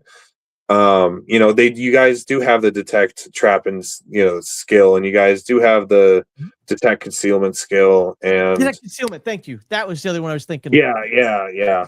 I typed that so many times, my phone just, if I type detect it says concealment and traps. But no, I feel goofy sometimes when I make people roll perception throws and we're playing Rifts and they all have sensors and scanners and stuff like that, but like the rule and the mechanic is there, and it's like, why have it if it's not going to be used? But no, I'm on the fence about it. I'll be honest with you. It took me forever to find perception because I forget what game it was added in, but that wasn't an original skill in Palladium. People begged for it. Yeah. I didn't. What's funny is in Rue, I didn't find it until a few weeks ago, and it was in the very, very, very back of the book. It is, yeah. And it's like, you're like a sixth sense type, like when your hair stands up on edge. It's weird type that thing. there's an ability called Sixth Sense. Yeah. Like this is it. Well, why would you take that away from the people who can actually have that ability? Mm-hmm. Now, again, I'm not arguing with folks out there that like to use perception. I'm arguing against the folks that demand that it must exist. That's the difference here. I just want to be very clear with folks out there. Now, somebody, I think it was biokiddo again, asked, like, it's already scrolled up the screen, asked, well, how would I adjudicate the prowl roll? Where is it in the book? It's not, or actually it might be, but I do it off the top of my head because I'm a game master. And I say, hey, what you're doing here, you're doing it. The lights are flickering a little bit, so you might be able to be exposed. But you know what? Nobody's looking down the hallway that way, so I'm going to give you a plus 10% to the roll. And I would do that exact same thing for the NPCs if they were in the same situation as you. Now, well, how is that fair? That's not written down. Because I'm the game master, and you either have to trust me or you have to leave my table. That's how. Now, I'm sure that there are write-ups somewhere that I'm not exactly aware of that might dive into more aspects like that. Like computer hacking is an example. You go into computer hacking, it details everything. It's like, oh my God, like it's too much. But plus 20 for this, plus 10 for that, plus, minus, whatever else. Okay. But for things like a prowl roll, 9 times out of 10, it's just going to be a straight up prowl roll because it's making some assumptions. But if you got a spotlight on you, I'm going to give you a minus, I don't know, it depends on the situation. Maybe a minus 25 because you're literally walking under the spotlight because you're a dum-dum. But no, I don't want a chart that I have to, and believe me, I like my tables, but I don't want a table that I have to keep going down constantly and say, okay, you're doing this, you're doing it at night, but you're doing it with tennis shoes on. You're doing it, but you're white. So that's going to be a problem. You forgot to put camouflage on. I don't want to go through that entire list. I want to go and be like, you know what? I know how this game works on a percentile-based system. I know that what you're doing right now is going to, you've actually done a good job. You're doing this at nighttime. There's another plus 10% right there. There's no light, actually nighttime and no lighting. Fuck it. You just passed. I'm not even going to have you roll. Again, pardon the cursing there. You only roll the dice when the outcome is unknown and the result of that outcome, success or failure, is meaningful. Else you don't roll. Anyway, I know guys, I've been talking a lot here, but can you tell I'm a little passionate about this? Yes. No, not at all. Anything else on perception rules that you guys have? And this might sound silly, because I am a younger gamer and I take things very literally. when I was reading the TMNT Redux when I got it in December, when they broke it down and they were like through the senses, they said, taste, touch, I'm an idiot, and I never would have thought like that. When I think perception, I'm like, do you see it or you don't? Or hear And it. like, so when it was kind of broken down like that, I was like, oh my gosh, that kind of opens it up a little bit about what people could perceive. Sure. I mean, yeah, I don't mind the Redux rule. I think it's unnecessary, but that doesn't mean I think it's bad. So I kind of like, because at least I think Sean did a good job of kind of finding that middle ground between people who demand some sort of perception skill because they don't. I guess they're more ROLL players than ROLE players, versus the people like me who are like, you don't need this at all. Stop even trying to add this to the game. It's going to ruin it. I think that Sean found that middle ground. Mm-hmm. For sure. Yeah. Let's see. Power creep. Did we cover that one already? Yeah, A little bit. a little bit. Really quick, the perception thing. I really feel like perception is it's a abused and overused skill in games anymore. Yes, I blame 3-0 for that. Yeah, I'll kick down the door. Okay, I'm rolling my investigate and spot check. Well, in my case, I feel like it's rather the problem I see is players are saying, I want to roll X skill, not I'm going to do this, and the GM saying, well, then roll this skill. Not. Go ahead. I wasn't saying anything. I said, oh, well, there's a break there. I thought you were still going. No, I was done. Oh, okay. No. So the issue is, how do you determine the penalty? Well, there are a few ways you could do that. Number one, you can look at some other skills. I mean, maybe there is a prowl skill sneaking chart somewhere that I don't know about because I don't use it. I mean, I somebody could show it to me and I would probably use it if it's there. But with that said, I'd compare it to other things like, let's look at control rolls. What does control have to do with prowl? It helps me understand the framework. That when things are a little difficult, it's -10. When things are really difficult, it's -20, stuff like that. So I now, like a lot of games out there, I'll use Free League as an example, don't tell you exactly when to use the +1 or -1 modifiers. They say, if something's a little difficult, it's -1. If it's really difficult, it's -3. And if it's, oh my God, impossible, it's -5, things like that. I take that into consideration. I say, what you're doing right now as the game master is, I think, pretty darn difficult, but definitely doable. So I'm going to give you a -15% roll. There you go. I make that. Now, Malachi might say it's 25 because he likes to add on more modifiers, both ends of the spectrum, where I like to keep things more bell curvy, whatever. That's not a bad table and that's not a bad game. That's just we look at that differently, and different dungeon or game masters run things a little differently. I love that flexibility. I love it.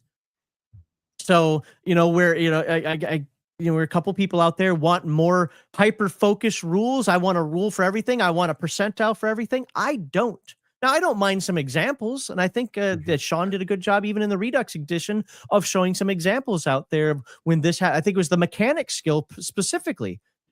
He talked about the mechanic skill. The guy had tools. The guy... so your auto mechanic skill, I don't remember exactly, I wrote it up, but it's like 50%. And then now he's using tools, so he gets another plus 10%, and he's got extra time, so he gets another 5%. But I don't think those things were codified from him. Maybe they are in Redux, I can't remember. But the idea... They are. They are, okay, they are codified. But yeah. So then if they're codified, go ahead and use it. But that's the idea, that the game master can absolutely add to or take away from based on the situation. You just kind of learn through time how to handle that framework that works best for your table. And I absolutely prefer that. Yeah, Sounds like some people don't. Yeah, I think like maybe some suggestion of percentile, like modifiers for like how difficult or easy something is. I think just a simple chart like that would be very helpful if they could include it in a future game. But I think they kind of have that already. Go ahead. Okay. So in Redux, the example that you used, Max, with the mechanics. Mhm. In the book, it's codified, but they use it as an example for how to use all of the skills. Mhm. Right? You're right, So right, like exactly. so like with the auto mechanic, okay, you have a couple of tools. Well, you might get a 10% bonus to the skill. You have a garage full of tools, you don't even roll. You just make the repair that you need to make. Is basically what they say in Redux. And I think it makes sense. Like if you have the tool, like okay, I have lock picking. Let's say I have a lockpick set Mhm. and I want to get into a door. Okay. Well, you don't. I'm not even going to make you roll. You Oh, okay. you manage to unlock the door. Now, inside that room, there's a safe, and all you have is a lockpick set.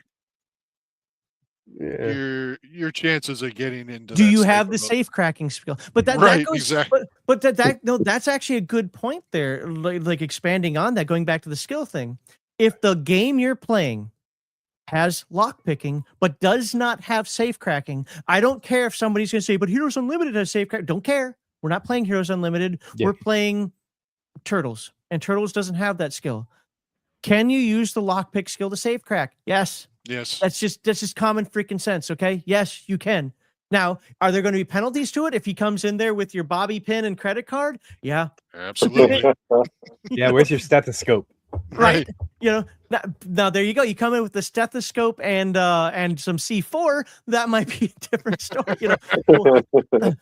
But that's the point. That's what the game master is there to adjudicate. Just because another book has the safe cracking rule in it doesn't mean you have to use it. It also doesn't mean you don't have to use it or can't use it if you want to bring it over. So maybe Nagahide is actually really good at lockpicking, but doesn't know crap about safe cracking.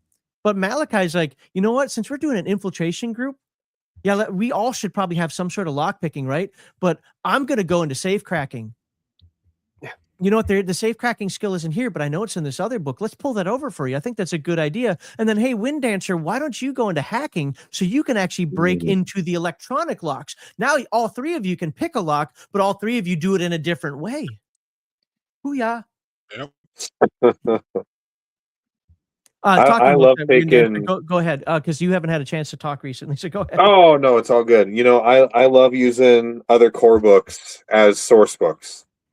Like I think that's a really cool thing that you can do with the Megaverse. Like I run a game right now. It's Palladium Fantasy with the Dead Rain core book.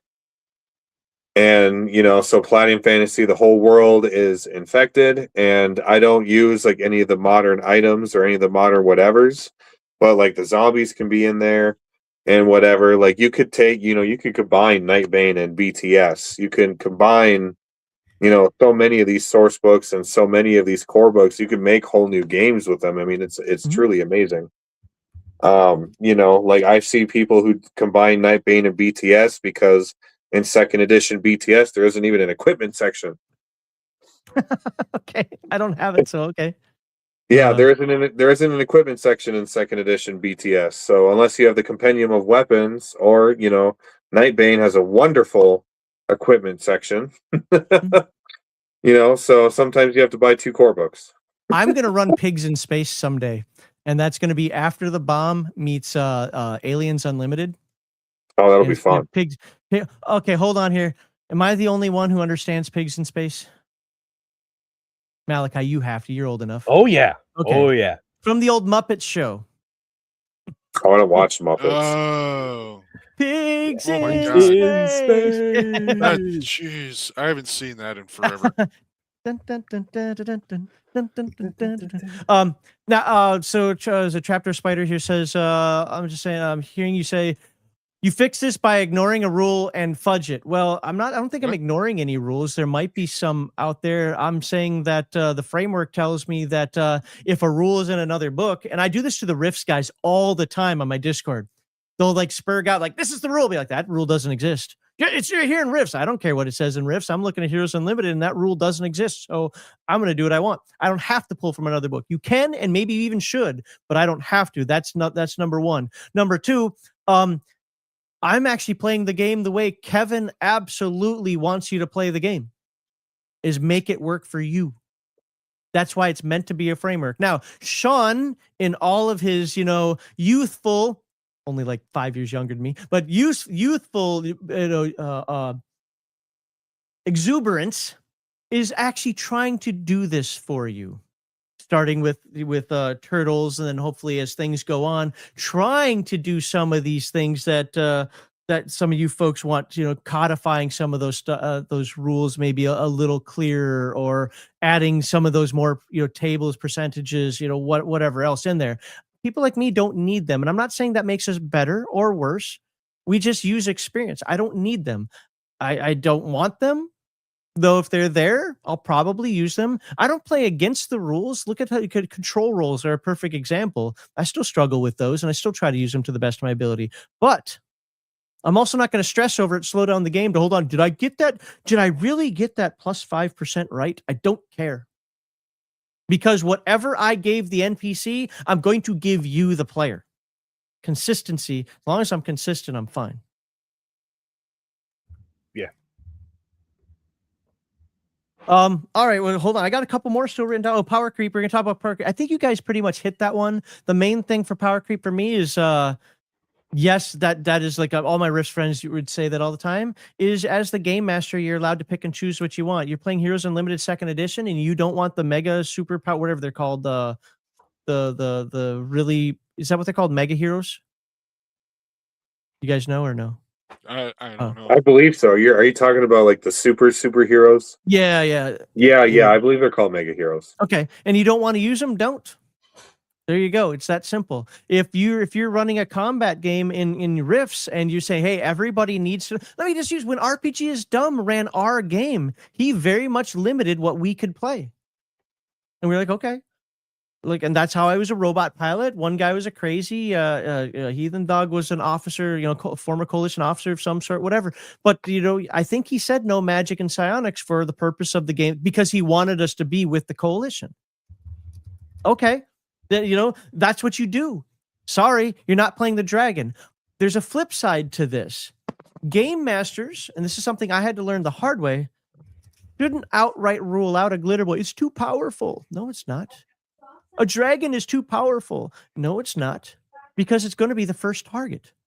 It's going to be the thing that goes, oh crap, and people aren't going to be so accepting of.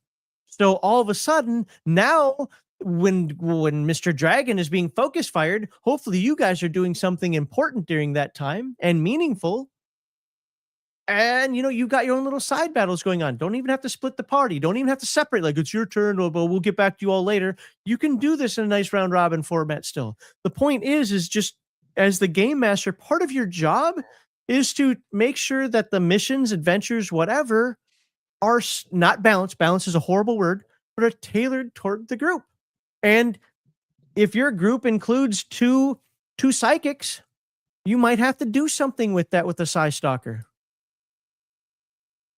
What are you guys' thoughts on power creep? I mean, there's always a bigger fish. Oh, there you go. Yeah. I mean, any game is going to have power creep in the long run, especially one that's been around for as long as Palladium. So you're going to encounter it. Just got to do your best to curb things at your table. Back on the MDC thing, the one thing I want to put out here is I was thinking about it after we talked about it. Other games use a different form of MDC. Somebody said, well, just say you can't hurt them. That's a very viable solution. But there's MDC in the game. Well, Star Wars D6, one of the most fantastic games ever created, has something similar to MDC. It has 3 levels. It has like SDC, MDC, and we'll just say it, Giga Damage. It has kind of 3 levels depending on if you're personnel, if you're vehicles, or if you're Star Destroyers. And I think if I remember correctly, it was times 10 dice, but because people don't want to bring a wheelbarrow full of dice out there, you just basically times 10 it, times 10, the roll. So other games have done this, and I don't see that as being antiquated or clumsy or anything at all. It breaks down super powerful weapons versus not so super powerful weapons. The issue comes in is I would like to see more use out of SDC. I just wish that Rifts and other, and I guess, well, Robotech for me, because I don't do splicers, it would show the SDC side of the world a little more. That's really it. I think if they expressed it more, people would attempt it more. And I'm talking in like the hook, line, and sinkers, in some of the, the world books, yeah, we all want the big and, the Wilkes, or maybe not Wilkes, but, we want the big glitter boys. We want the big robot powers. We want the big boys. We want the newest, greatest stuff out there. But if we show more the SDC side of stuff, I think that's on Game Masters. And to be fair, somewhat on Palladium on that as well. So yeah, it reminds me, my first Rifts game, the GM set down a house rule that he had. I wish I could remember the numbers, but if you were wearing MDC armor and you were attacked by an SDC weapon, there was a chance that the bullet would hit a seam in the armor and get through. Okay. I thought, to have that chance for an SDC weapon to get past MDC armor, I think it was a good house rule. I wish I could remember it though. Because so to answer, I should be waiting on these questions until the end, but we've answered this on a couple other live streams, but that's kind of it. Once you have a player option for MDC, why ever SDC? Because you don't want to obliterate, you want to capture. Yeah. Shooting somebody with a shotgun and a bar is a little bit different. Not that you should do that. Is a little different than taking out the Wilkes 457 and shooting through the bar, the school behind the bar. What is it? It's an 88 caliber. Come on, anybody know the movie? Johnny Dangerously. It shoots through. It's been a while. Yeah, to be fair, I don't even remember the exact quote, but basically, parking ice holes. Schools. Yeah, parking ice holes. Yeah, but it shoots through the person, and then shoots through the school, and then shoots through whatever. Sometimes you don't want that collateral damage on your name.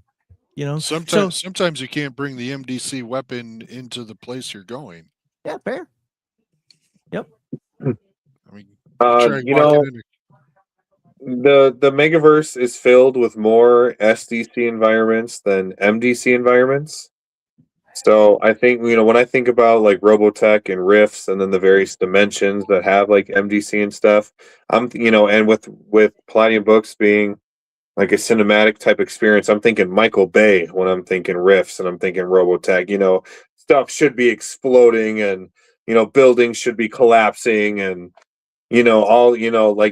carnage, and the landscape should look different, and all that fun stuff when it comes to I think that's why we don't see a whole lot of SDC usage in these kinds of environments, is just because it's so few with MDC that we don't get to play with MDC, even though Rifts is the most popular on the line when it comes to the Megaverse. When you compare it to the rest of the to everything else is SDC. See, so you bring up Robotech, which I just finally got the main book, but I wonder sometimes if Palladium hadn't lost the Robotech license, would we even be complaining about MDC? Like, sometimes I feel like the only reason people complain about MDC in Rifts is because it's Rifts, and they don't like the power creep of the game, so they use the MDC aspect as a reason to say it's bad. I've never understood. People have expressed the argument to me a bunch of times, different arguments to me about MDC, and all I can do is stare at them like a deer in headlight and go, I don't understand your argument. It literally makes no sense to me. That's what I'm doing right now. It comes down to this. It comes down to preference, and this is why I guess I get angry, because people don't realize that what they're talking about most of the time is preference, and I fully grasp that what I'm saying is preference as well. Okay. So this whole idea that it has to change. No, it doesn't, because there are people on the other side of the fence say it doesn't have to change. Maybe there's a middle ground in there. But both my take and your take are just preference. You want to see something out of a game that I don't want to see. Maybe Palladium isn't for you. I think it's for me, and I think it's for anybody that is willing that or wants a framework. I think it's for anybody that wants a cinematic game. I don't think it's for anybody who wants a rules encyclopedia or wants a life simulator. That's what it comes down to. We got to understand, guys. I love free league games. I love them. I think they're great. A lot of people come to me and say, "Well, they're not rules light enough, or they're too rules light." Okay. I don't know what to say. Yeah, Malachi, I'm going to address that in a little bit. So I think that's it. I know this went way off the way we normally do the first segment, hour and 44 minutes here. I keep it at a half hour, but I don't think these other two segments are going to take nearly as long. So I'm not so stressed over that. And I really wanted to tackle this. Now, Malachi, the first segment is still technically yours. So did we leave anything on the table that really that needs to be addressed here?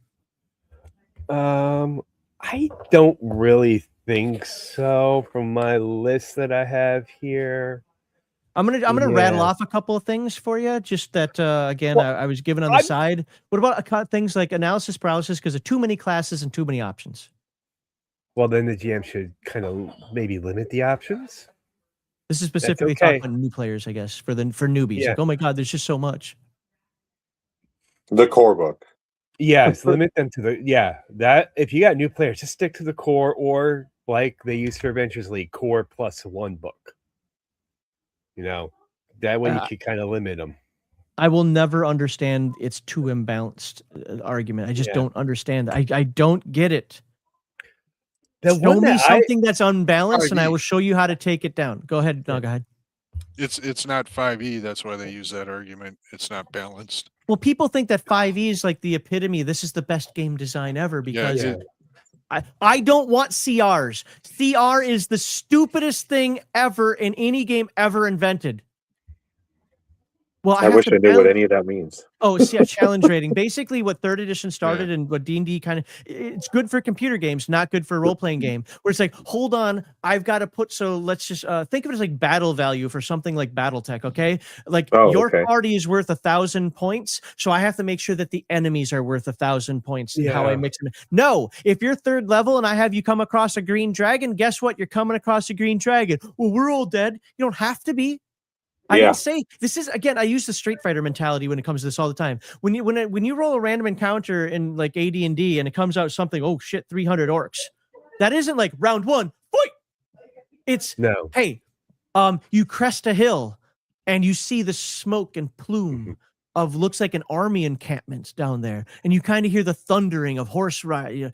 And you want to take a closer look at that or whatever. Find out, holy crap, there's an army of orcs coming. There you go. You roll a dragon and it's flying overhead. It's not right in front of you. Yeah, it could be flying overhead. It could be eating somebody else. It could be fighting a titan. It could be, who knows what it's doing. It could be like the example I like to use. It could be polymorphed into an elf, and you come across a green shaded elf. It looks kind of like a sea elf in the woods, beckoning you to like, help me, something like that. You like there's so many ways of coming across it. It doesn't have to be fight. So this whole imbalance thing, well, if you have Sixth Sense and this power and this other power, well, my understanding is Sixth Sense has its own limitations. Armor of Ithin has it. Well, I mean, it's pretty tough, but it has its limitations. Carpet of Adhesion, I've heard of many different ways that I find interesting for people to kind of get around that. And also remember, if you're going to adhere somebody, I can adhere you. So like... so I don't understand, like, I don't understand some of that, just because, but I think it comes down to people's expectations at the table are different than mine. So, one thing that I kind of shook my head at that I found was people complaining that you only get 1d6 hit points no matter what OCC you are. but Okay. you also have SDC, which is the big Right. variable. That depends on your OCC. Do you know what changes your hit points? Having a high physical endurance and, oh, wait a minute, taking physical skills that actually kind of make you a tougher person. Yep. Yeah. Yeah. Yeah. Honestly, I feel like, Palladium's way of doing hit points makes more sense than D&D's. But also remember, guys, it's a game. It's a game. Yeah. Not a life simulator. Now, you could argue, well, yeah, it's a game. I should have more hit points. Then add more hit points to the character. Well, that's fudging. Sure. But I guarantee you this. Do you know how many times I've told Kevin that I've completely rewritten his combat rules to add my cover and concealment stuff in there? Kevin's like, awesome. He asked me why. But he never once been like, that's not how I made the game. No, because he's truly curious. He likes to know why people change certain things or do certain things. But it isn't like, oh, you ruined my game. He'd be like, oh, okay, awesome. This isn't like the rules as written crowd that exists out there, especially in the D&D world, that says you have to play one way. Kevin is literally now, would I say he's rule zero? No, not necessarily, because I think that takes it too extreme the other way. But I'd say he's in the middle there. He's like, change what works for your table, because every Rift's table is its own universe. It's like a alternate history, alternate world. So my Rift's world, even though I don't do Rifts, is different than Malachi's, is different than Nagahide's, different than Windancer's, because Kevin's going to keep writing the official Rifts worlds, right? And we're going to keep making our own that might make changes to that stuff. Mm-hmm.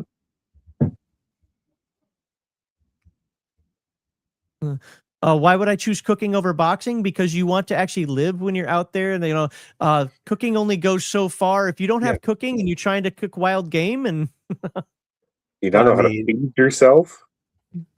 Well, if I'm growing up in the city, if my character grew up in the city, went to boxing academy, I take boxing. But if I spend most of my time in the wilderness, cooking would make more sense than boxing. What skill would get more use depends on your campaign and on the session. Yeah. I mean, that's really what it comes down to. It depends on the campaign and the session. If the campaign feels, you have MREs all over the place, cooking probably isn't an important thing.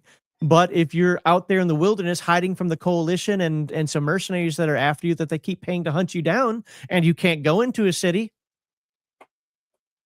I don't know. Are you playing an adult? Well, let's be fair. You're a chef. I can burn cereal. All right. So different strokes for different folks. So, but this is a really good thing. No, I like this because you're going to know all the nuances of cooking, right? Where I know a lot of the nuances of military tactics, maybe not as good as a Marine, but I had to learn hand signals, all that nonsense that the Army does because, I had to go play with them. I joined the Air Force for a reason, folks, and they still made me do this stuff. Where the martial artists know that, okay, this isn't actually how a martial art works, but so you tweak it to tailor towards your knowledge. Or as my friend did, oh my God, he would sit at the table and be like, what color of a laser is it? And is it a chemical laser or a light laser? I don't know. But the thing is that's his expertise. That's what he works in. He's like, no, but hold on here. If it's a green chemical laser, I can actually deflect it with this. If it is a red light laser, like all these things that you throw out there, I'm like, it goes pew pew and does damage. What do you want from me? Like, I don't, I can't talk about this. So, but when people have these expertise, they want to show off that skill. I work in the real world. I work in video conferencing. So when I see skills like the TV video surveillance skill, I'm like, oh, buddy, have I got some things for you in this one, right? And I'll have game masters going, can you just make a roll to see if it'll work or not, please? You know what I'm saying? But that's the thing is we have our expertise. So you could probably find 500 million ways as to why cooking can absolutely come out where I'm just like, look, I just want you to roll cooking to see if it's raw and people hate it and you might get sick, or we're moving on with the adventure, Yeah. So, and that makes sense, with how all that breaks down. Yeah, but why? So my bigger ones, why would anybody take dancing? There's adventures on the high seas. There's some entertainers, entertainment classes. It's also for social status. Yeah. Especially in fantasy. Yep. What, you know how to waltz and ballroom dance? Well, come on in. Let's have our cigarettes with our long little, like, but Okay, but FDR. but you get what I'm saying. Like these things all, you just have to look at why they're useful. If you're only worried about the pew-pews, I don't know what to tell you. Now, Yeah. maybe that's what your game master wants, and that's what your game master knows, and he has to tailor to all you players who just made longbowmen, mercenaries, and men at arms. Okay, if that's what you did, then that's your game. Go for it.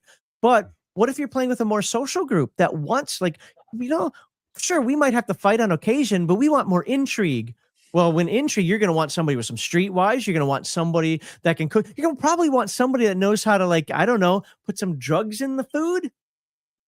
Epstein Island, this thing, so to speak. Like, oh, we got some dirty pictures of you, buddy. You're going to want some people that can cook. We hire Wind Dancer on to be the chef coordinator of this high fancy. And oh my God, if this comes out, now all of a sudden he's raking in the dough as everybody's trying to hire him, and he's trying to figure out how to hire more people for his company. Whatever. All these things can come into play. And as he's hiring these people, they're all actually spies and part of the Thieves Guild. And there you go. Instead of being the waste management crew mafia, he's the chef and culinary expert mafia. So, I mean, again, it's all going to be in how you handle your games. Okay, moving over to Nagahide. Anything we left on the table in that excessively long first segment that I've never done in this current version of GMI? Not that I can think of. No, I think we covered pretty much every aspect. Mm-hmm. Okay. And Wind Dancer, anything that you've got? No, I mean, I think that we've talked about everything. I mean, Palladium may be an older system, but it doesn't need to be tweaked too hard or anything like that. And, once you sit down and read one core book, you can kind of play any of the core books in any of the games.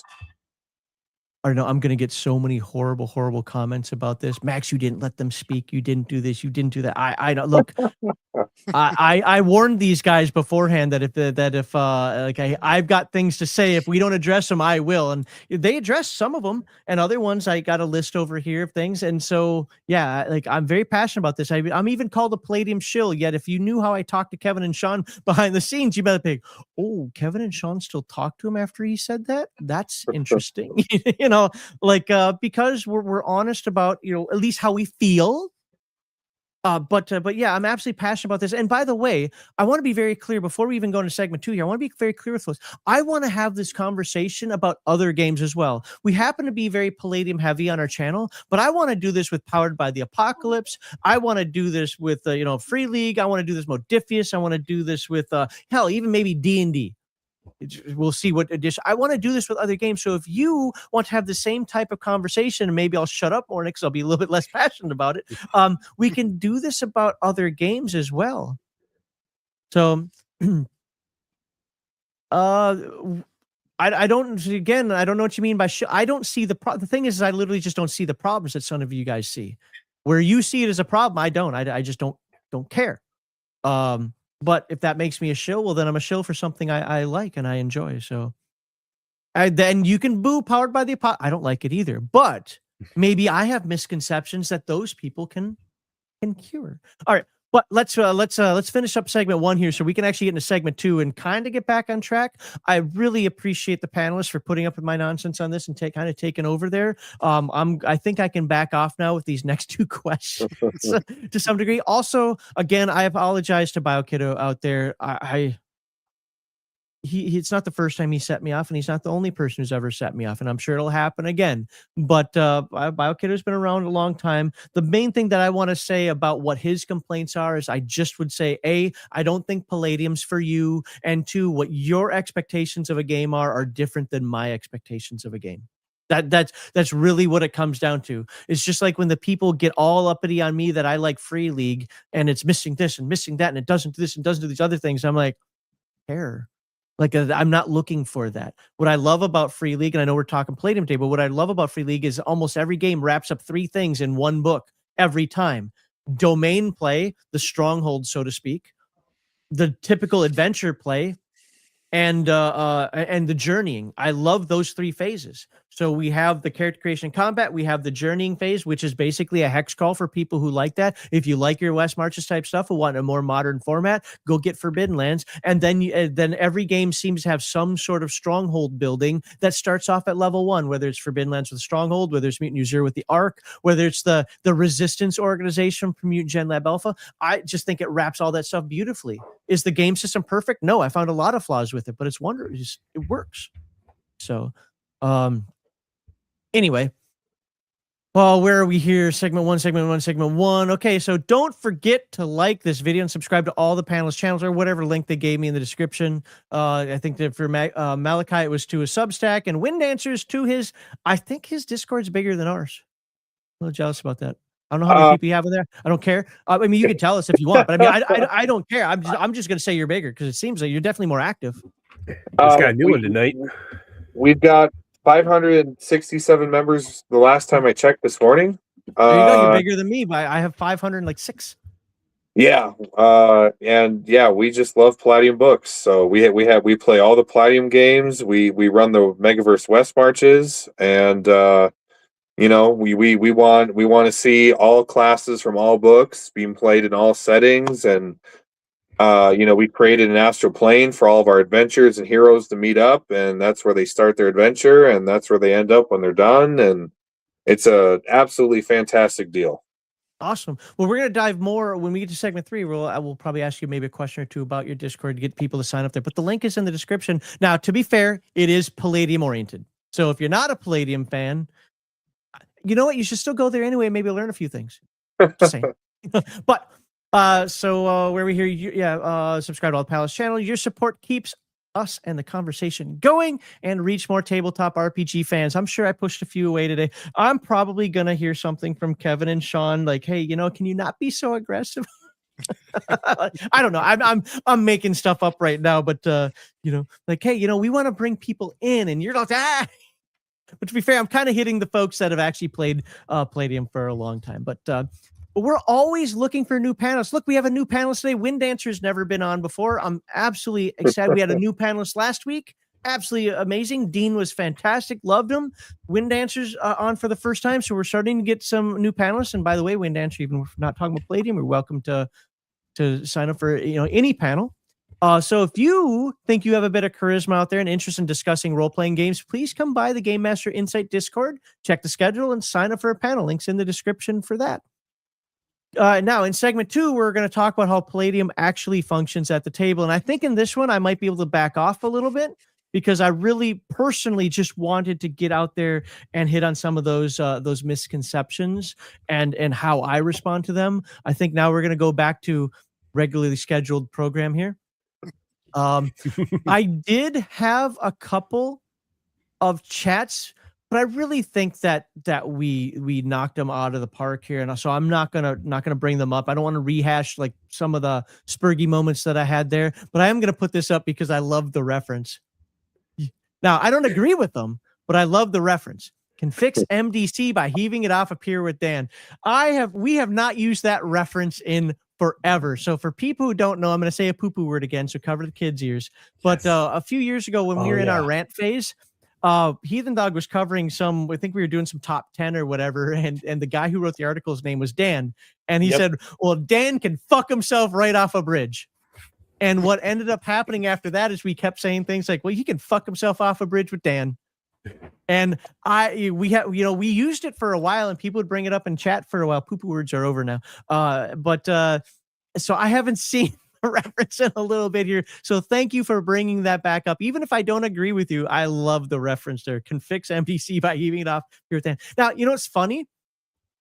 I don't play MDC games. I mean, I guess Robotech counts, but I mean, the games I run are After the Bomb, are TMNT. like I don't do the MDC games, but it's not for a hatred of MDC. It's just, dang it. I'm gonna have to put up another chat real quickly here.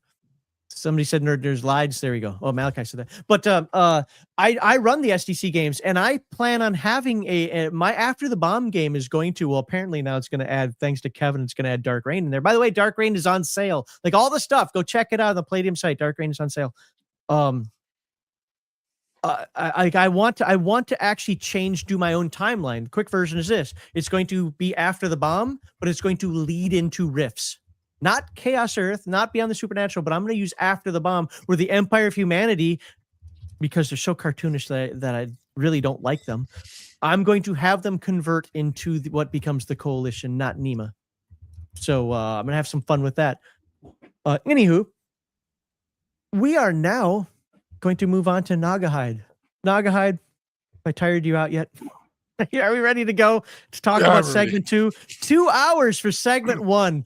I am going to get, the comments are going to be murdering me on this, but oh well. So we're going to talk about how Palladium actually functions. But let's start off, Nagahide. Who are you? What content do you create? And what is your tabletop RPG experience? I don't create any content currently. My RPG experience, I've been playing RPGs since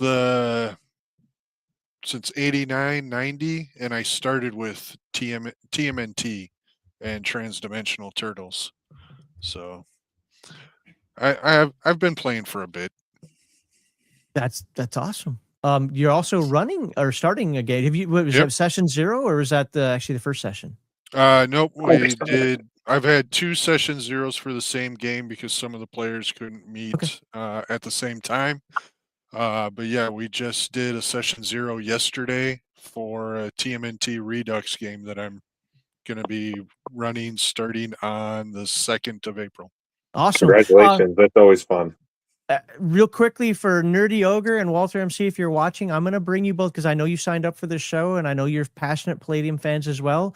I'm going to bring you guys in during the members only part if you didn't see that message when I sent it out to you a few days ago. So I'm still gonna ask you guys to come in. Hopefully you can stay up a little later to make that happen because I know this show is going to go long. I won't do this again. This is just one of those things that because it's Palladium, we can't help it here that this is going to happen.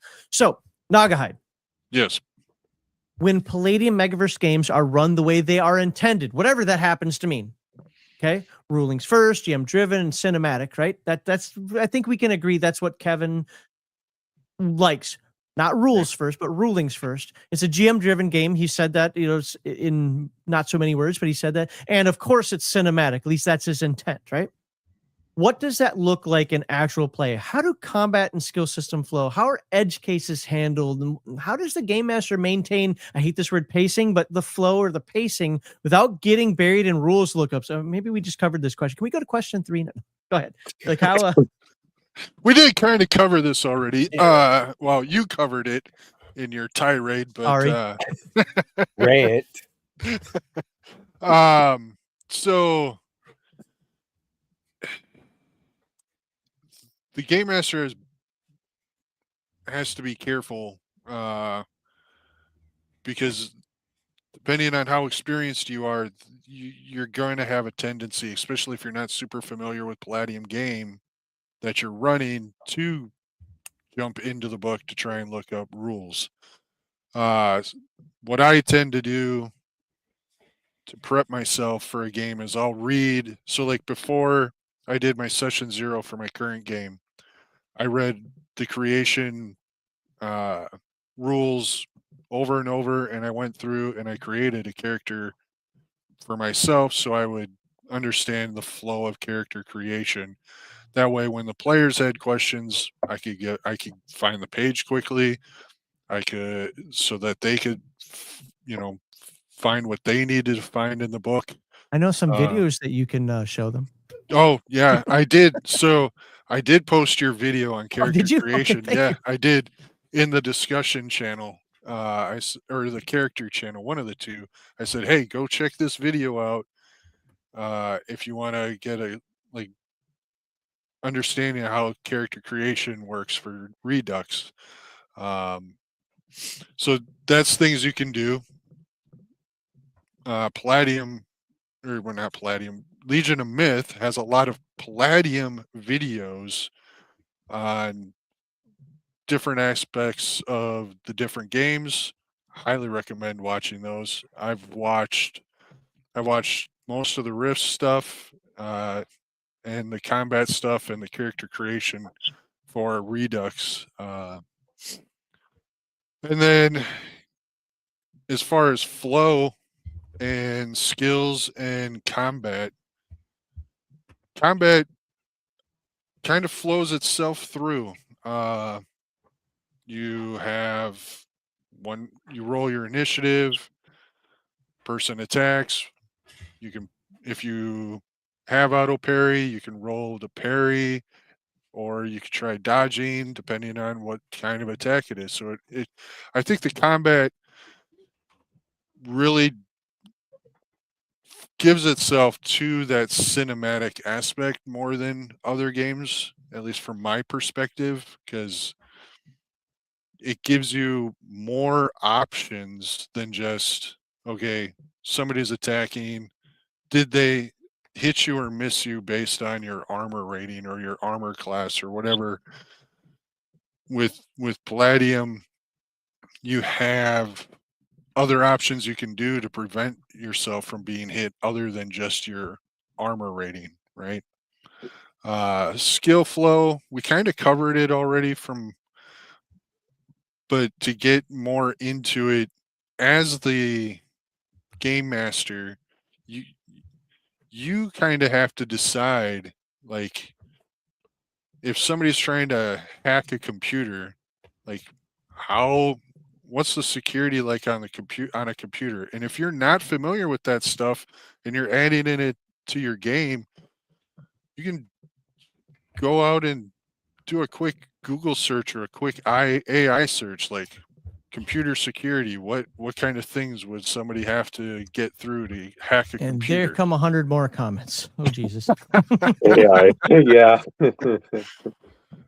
I use AI as a tool to, like, just to search a topic and get a quick answer. I don't use AI to, like, create my game for me. Yeah, there are some people that are just so anti-AI. You say the word and I unsubbed. Oh jeez. Yeah, I don't. It's a tool. It's Yeah. just like a computer or a typewriter or a pen or a pencil. Well, Or I AI. want to jump into this combat system because you Yeah. like because you talk about options. So when you got something like how do you see it flowing? Like what are these options that people can do that don't slow down the game, that make it feel both cinematic and just kind of has this flow that just goes back and forth, action reaction? Well, so you have a person that's attacking. They roll a hit. If the person rolls above your armor rating, right? You, as the person being attacked, you can either parry the attack, which if you don't have a hand-to-hand combat skill, you would have to use one of your attack actions in order to parry, or you can dodge. Try dodging their attack, which would also use an attack action. Now, if you don't want to use either one of those, you also have a third option of rolling with impact, meaning you take reduced damage, but you kind of, like, fall away from it, or do a little tumble roll as you get kicked or whatever, right?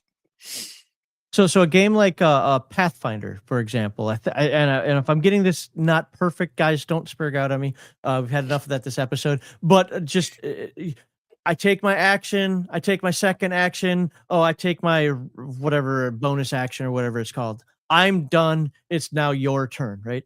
In Palladium, what he's expressing out there is attacker attacks, and then the defender gets to try to react to it.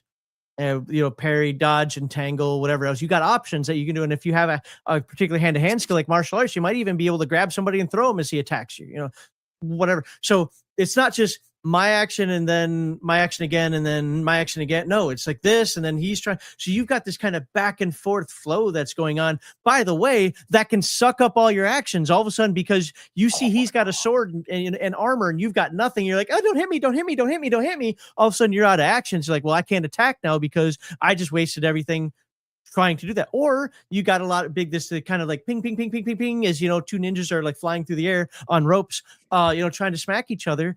like you've just got this cinematic feel, this back and forth cinematic feel that isn't just my turn, your turn. It's like my turn. Oh, hold on here. I don't want that turn to actually happen as well as you think it does. So, did I get that right? Yep, you got Yeah. that right. That's what I was trying to say. The one thing that I do want to add, and it'll be interesting to see how it turns out with TMNT Redux, but in the old TMNT combat, once everybody's attacks were done, you would re-roll initiative for everybody. That's been removed from Redux.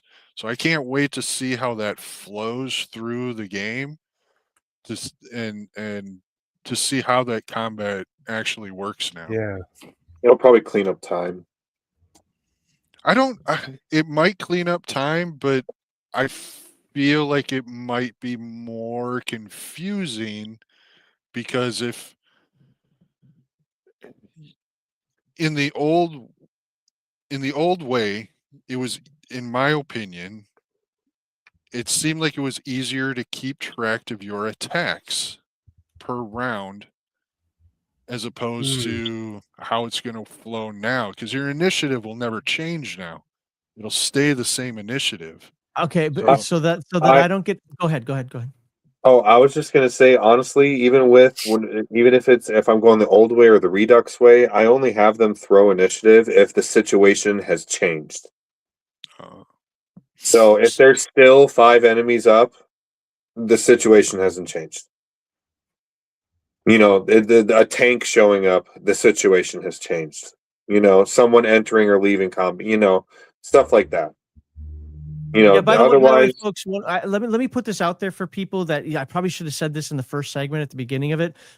What they're talking about here is that Palladium has like 45 years worth of rules in one aspect, but now TMNT Redux has changed certain things for those folks out there that want to see kind of an evolution of the game, yet still compatible, right?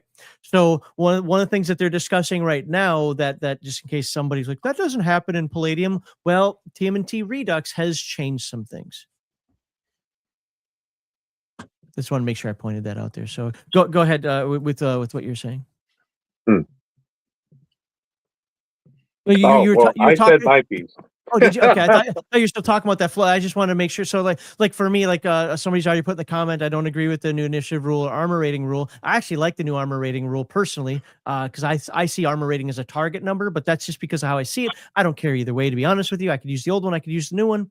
What is the new armor rating rule that they're talking about? What's that? What is that new armor rating rule? So real quickly, it's like this. So it used to be if you have an armor rating of 15, if you remember, 5 is a hit, right? So 5 to 15 would hit the armor. 16 and above would hit as I like to call it, the squishy nougat on the inside.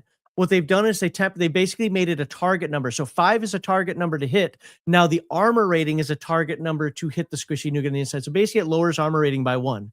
So an armor rating of 15 means that the 15 hits the person, not the armor. Oh, so defender doesn't always win now. Yeah. And Right. For people like now, I've been playing for 40 years. I find it more intuitive this way. I don't care. If they would have never changed it, it wouldn't have bothered me at all. I did not ask for this change, but I actually like the new system better than that. On the flip side, I hate the new initiative system. But I don't like any game. This is very known about me. I don't like any game that doesn't roll initiative every round. Combat is a scrum. I don't agree with this whole, like, when some people, I'd like to speed up my game by just going left to right around the table. Screw all that. No, combat is chaotic. It should act chaotic, and I want initiative rolls. But that's just a personal preference. That's not saying the game is right or wrong or otherwise. That's what I prefer that as well, which is why it will be interesting for me when I'm going to be running Redux to see how the combat flows. So yeah, that's fair. When I ran my TMNT game, I didn't get to combat, so I didn't get to see it, and I was going to do it rules as written. So, anything else on there about how the skill system flows and how edge cases are worked and when it comes to like combat, what I see more often than not is like the attacker and then the defender reacting. but it's the first action for everyone in initiative order, and then the second action, and then the third action, and then so it's all happening at the same time. So you're able to react to Joe Bob doing this or Jane Doe doing that. The called aim shot is really interesting when you're playing the game like that. A called aim shot, I believe off the top of my head, that takes 3 actions. Yes. So if you're playing someone who's got 4 actions and you're all doing first actions and then you go all the way through, and then second actions, then you go all the way through. You can say you're going to make a called aim shot, but that shot's not going off till the third or fourth action or whenever the GM says it goes off. So your character is just sitting there. So I've seen where there's 5 or 10 people in a Palladium fight, and that one fight can span the whole length of what it would take of a regular dungeon of probably a regular D&D game. I've seen these fights last hours, and it's not because it's not flowing right. It's just that there's so much to do and there's so much going on, and I don't know. I don't want to lose my train of thought here, but I might have. But Don't worry, I do it all the time. Yeah, same. no. Yeah, but when it comes to the skill checks, I've seen it generally done 2 ways, which is who has this skill, asked to the table, or does this skill apply here, which is the player asking if they can use it, right? And honestly, I love seeing how creative people can get with their skills. You were using the mime skill as an example earlier. I never would have thought of that because I'm not a creative person. I never would have thought to mime and mime my way through a ball to hear some information. That is the most creative thing I've ever heard in my life. And you should get 500 XP for it right now. I'm level 1. Yeah. But so I love it. I am GMing a Chaos Earth game right now, and Command Robots has no percentage. They can just do it. Okay. And you sit there and you read the skill, and anything Nema controlled or Nema built, they can just do it. And I thought that was just so interesting. If you really, really pay attention, you will notice that some skills have different percentages or different descriptions in different books throughout the games. The one off the top of my head right now is fencing in TMNT Redux. It's all different. And then you go to riffs and it's all different. But I enjoy it. If it's a little different, whatever. It keeps you on your toes. Keeps you reading. And that's what I think is important, is that we're all reading. But yeah, I think it flows great. And when it comes to edge cases, I think the GM should make a ruling, remember the ruling, and move on. Mhm. Keep Okay. the flow going. Yeah. Keep the game going. Because I hate when it's just 20 minutes of silence and 3 people looking through a book and not finding anything. Yeah. And be consistent. Yes, be consistent always. So I'm going to ask you all a question here, since you've all run Palladium. And if you watched our streams, with Heathen Dog and I talking about this on occasion, you know that Heathen Dog and I run this differently. And I'll even tell the third method if you want. If something takes 3 actions, you already talked Wind Dancer, you already talked. So let's say you have four actions. So you have four actions per round. Let's make life easy for everybody. You have 4 actions per round. And the ability that you're doing, called aim shot, whatever you're doing, super power punch, I don't care. Whatever you're doing takes 3 actions. How do you adjudicate? We're going to start, since it's Nagahide's segment, we're going to start with Nagahide. How do you adjudicate the use of those actions? Do you know what I'm asking? I think I understand. Because I don't want to lead the answer, but I might have to explain better.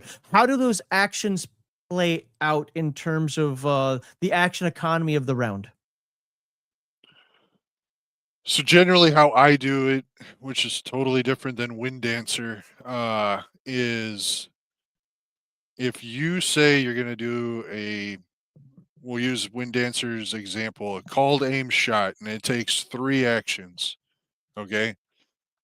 I'm going to say you roll to see if you hit, and if you miss, you miss. If you hit, you hit.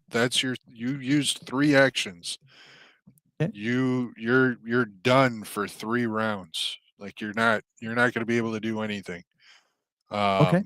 So what you're saying, so not round, we'll call them phases. I think that's kind of the unofficial term that they use out there. So Right. so you've used those 3 actions and you went first, and now it's Wind Dancer's turn and he does his, then it's Malachi's turn, he does it. We come back to you. Are we skipping you?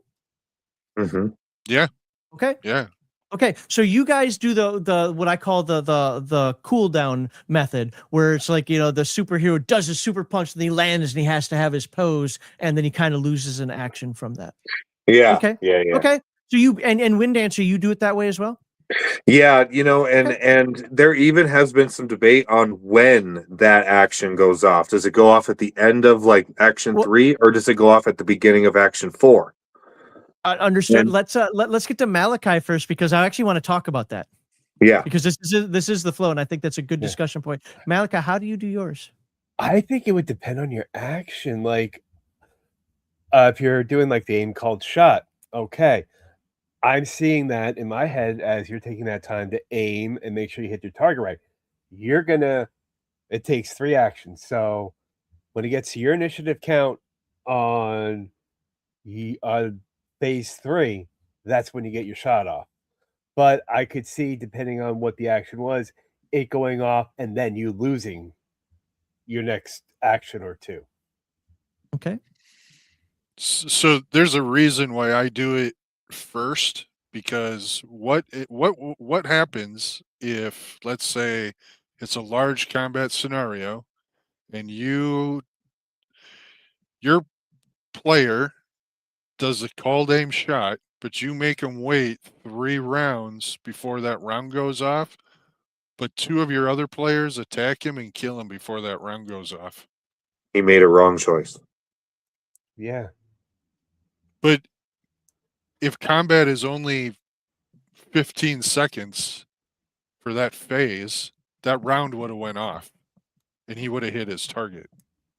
You know, so you know what they say is that, you know, if you're in close quarter, this is just what I've heard. I'm not a fighter in real life, but you know, if you had to pick like a blade or a gun in close quarters, apparently you're supposed to pick a blade because it takes 7 seconds or something like that to get It's to called get the your 20 weapon. 20-foot rule. Yeah. 20 Yeah, feet, within yeah. 20 feet. So yeah, 20-foot rule, bro. Yeah, well, I'll tell you, if I'm in combat, I'm not drawing my weapon; it's already out. If I'm going Well, into a building where there's a potential enemy, the weapon's if already out. I'm if not if drawing you it. if you tell me you're making a called aim shot out of the, and if it takes 3 of your 4 actions, I'm expecting you to take 12 seconds to take your shot. Now, folks, what I want to clarify here, I like this Mm. discussion, and I want them to keep having it if they feel they need to. The purpose of my question was actually to kind of bring this out, number one, but this doesn't show the flow. Now all of a sudden you're sitting there going, "Oh crap, I have to think of all these things." Well, maybe yes, at your table you do. Yeah. Game masters have to adjudicate things that make sense sometimes, and I'm just going to say up front, I don't use the rule that they're using, but we'll get to that later. I do it differently. Yeah, I'm going to leave it at that because there's a couple other things I want to say, but I want you guys to be able to finish. So if they're like sitting here and you're like, "Oh my God, Palladium's so difficult." No. They're getting into the nuance of why they adjudicate certain ways, not that it takes this long at the table for them to adjudicate this way. They already have their philosophy in mind. They already know what they're doing. So now they're just kind of explaining why they believe what they believe and they do what they do. So sorry guys for interrupting again, but I had to do that otherwise because I can tell people are like, "Holy crap, you just turned this from being this nice flow 20 minutes to this, and now you're saying that we have to figure out rules in 12 seconds and you're doing this and you're preloaded or your gun's out in 20 feet and what the hell?" No. So I just wanted to kind of simmer some things down that I know I'd get for comments later. But go ahead now and continue on with your little discussion there in terms of why you believe, you know, that things should be ruled that way. I rule so when Dancer isn't doing it wrong. I want to start off with saying that it's his game. He can do it how he likes. Probably the main reason why I rule it the way I do, other than what I've already stated, is I know what a gunfight is like. So I can make that ruling based off experience, not off of game rule. So other than that, we're good. Yeah, I don't have that experience, so I definitely like, I have people talk to me about ranks in Nima, and I'm like, I don't know what any of that means. And that's what's cool. But you know what? We start talking, and I'm sure there are other skills. We'll just focus on the one that you've mentioned here that you've got in real life. We start talking about the culinary arts, and dude, you're like over me. You and Connell, if Connell's out there somewhere, you guys, yeah. I'll be sitting back going, crap, this conversation's not for me anymore. Malachi, so did you have an answer for this? Or you said Yeah. it kind of depended, but It depends on the action. okay. And how I feel in my head, how things would play out when that action would actually be completed. That's when it occurs. It could be that you use your actions and then it goes off. It could be that you do the action and then you use your turns. All right. For me, it'd be a GM fiat thing, in all honesty. I'm sure Wind Dancer does it because he's like 15 years old or something here. But that's old people here. Anybody remember John McLaughlin? Roll song. No. So here are the three ways that I've seen. Wow. Here are the three ways that I've seen it done.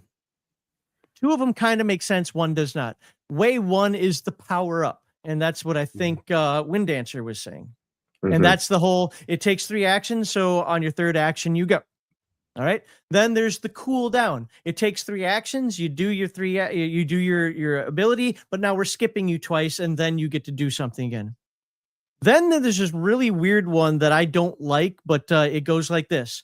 You do all your attack actions, and then you choose to save defense actions. And if nobody attacks you, well, you just ass out. And if somebody does, I've heard that one. Okay. Yeah, that I've seen that more for play by post than I have for voice or in-person sessions.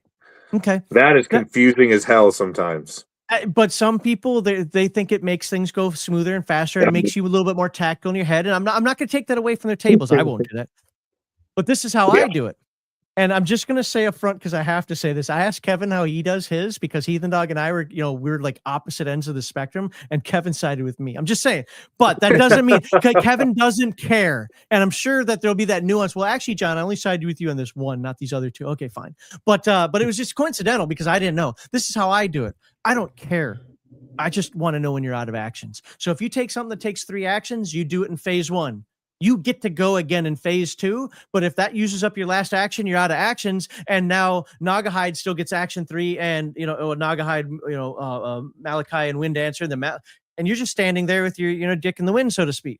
But I don't do any sort of time frames when it comes to actions. It takes up 3 of them. You do your thing. I'm going to come back around to you. You're going to do your 4th action or save it for a dodge or whatever you're doing. And when you're out of actions, you're just out of actions. My reasoning for this is not based in reality, believe it or not, for once. It's based in, I just want to keep things going, and I don't want to have to try to remember when you're supposed to go again and not supposed to go again, so on and so forth. I just want to keep it simple, going.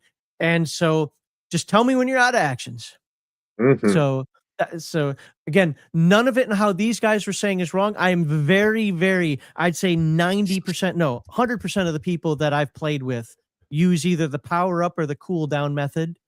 I just happen to say, I don't even want to deal with that. It costs you 3 actions. Just note that when we come back, you take your 4th. Okay, you're done. Everybody else, what's that? I've used your style in the past, Max, and it works just as well as any of the other 2 would. Sure. Yeah. It's all in. See, this is the thing. This is what I really wanted this question to kind of promote with you guys in discussion. I'm not, by the way, that's not like some sort of backhanded way. They're not doing this. But we're bringing it out here. Like they're doing something wrong, is to show how different GMs can do things differently to keep that flow. So when we're talking about how to combat in the skill system flow, I have another thing I'm going to talk about that or ask you guys about in that moment. How do you maintain pacing? Well, we just found out 4 different ways of maintaining that pacing for a table. And Wind Dancer, you've had some pretty good games, haven't you? Yeah. Naga. And yeah. And Nagahide, you've had some pretty good games, huh? Yeah. And Yeah. Malachi, I'm guessing you've had pretty good games too. Yeah. All my games have sucked, so I'm the wrong. No, I've had some really good games as straight. well. That's That's the a thing. lie. So you can do it these different ways and maintain that flow. You just got to figure out what's for your table. There should be a hardcore rule. Well, guess what? TMNT Redux is now giving you that hardcore rule. Whether you choose to use it or not is going to be up to you. Oh, another thing I'd like to hit on, and I'm going to give you actually kind of what I think first, just so we can keep the discussion on track. But bring up anything you want. Again, we're starting with Naugahyde. I love the difference between the percentile dice for skills and the D20 for attack roll. And here's one of my arguments for that when considering flow and pacing. I know that generally, not always, but generally speaking, we'll say probably 90% of the time that when I roll percentile dice, that skill is taking me at least a full round, if not minutes or maybe even hours. But when I roll that D20, I know that's an action. Again, you can argue that maybe read sensory equipment or something else might be something you can do quickly, whatever. But generally speaking, that skill is something that is taking time, and that D20 is something that's happening immediately. And it's also D20 plus 3. Percentile dice plus 15 minus 4, whatever. It kind of is implied in there. Now, that's all I'm going to say on that. Take this in whatever direction you want, but what are your thoughts on skill and combat flow and pacing, starting with Naugahyde? I mostly agree with you. I would, in terms of that sensory portion, I think of it more as if I'm rolling percentile, I'm doing something that isn't kind of like what you already said, isn't a quick action. Even reading sensory equipment is not quick. I mean, sitting in I don't know what equipment or you're familiar with, but like if you're in a truck and you're trying, like a Humvee or something, you're trying to read that computer screen while you're bouncing up and down. It's not an easy thing to do, right? So I think the percentile helps separate the performing something and doing something. So like when you're rolling percentile, you're performing a skill. When you're rolling a D20, you're doing an action, right? Yeah. And it definitely helps separate those two. I'm going to make a quick argument with you here. Yeah. And I'm not saying you're wrong in any way, stretch of, but I've played a lot of computer games. I can read that radar and target something pretty quickly if I'm playing a flight sim. Yeah, but you're sitting in a chair, in a stable chair with a stable computer Go screen. Air Force, baby. Air Force. No, I get you. I'm not trying to mess with it. Anyway, yeah. So, Wind Dancer, what are your thoughts on what we've said? Honestly, I grew up with Palladium. It's out of my two little adventures in D&D. So my experience is it's always been a D20. It's always been a D100. And that's just how it's always made sense. It would kind of blow my mind if one day I played a ttrpg and they told me I had to roll a D100 to strike something. But I mostly agree with our leader in segment 2 here. It just makes sense to roll the dice how they go. And I like how you said, there's not like a D100 and then minus some funny number. It's just a D20 and minus an easy number, so it all makes sense. Okay. Malachi? What I've noticed is like when you're in combat, you want it quick, you want to get it through, get it done. That's how the D20 is a really quick way to resolve things. Usually when you're doing skills, it's not such an intense, more calm part of the game. So your brain is easier to wrap around the percentile. Okay. And they just flow. How do you handle situations where somebody is wants to perform a skill that might take, we'll just say at least a round. We're going to say that read everybody's blasting me in chat. That the read sensory takes more than an action, and you want to say take a full round or whatever. How do you make that flow? Now, again, we've all played.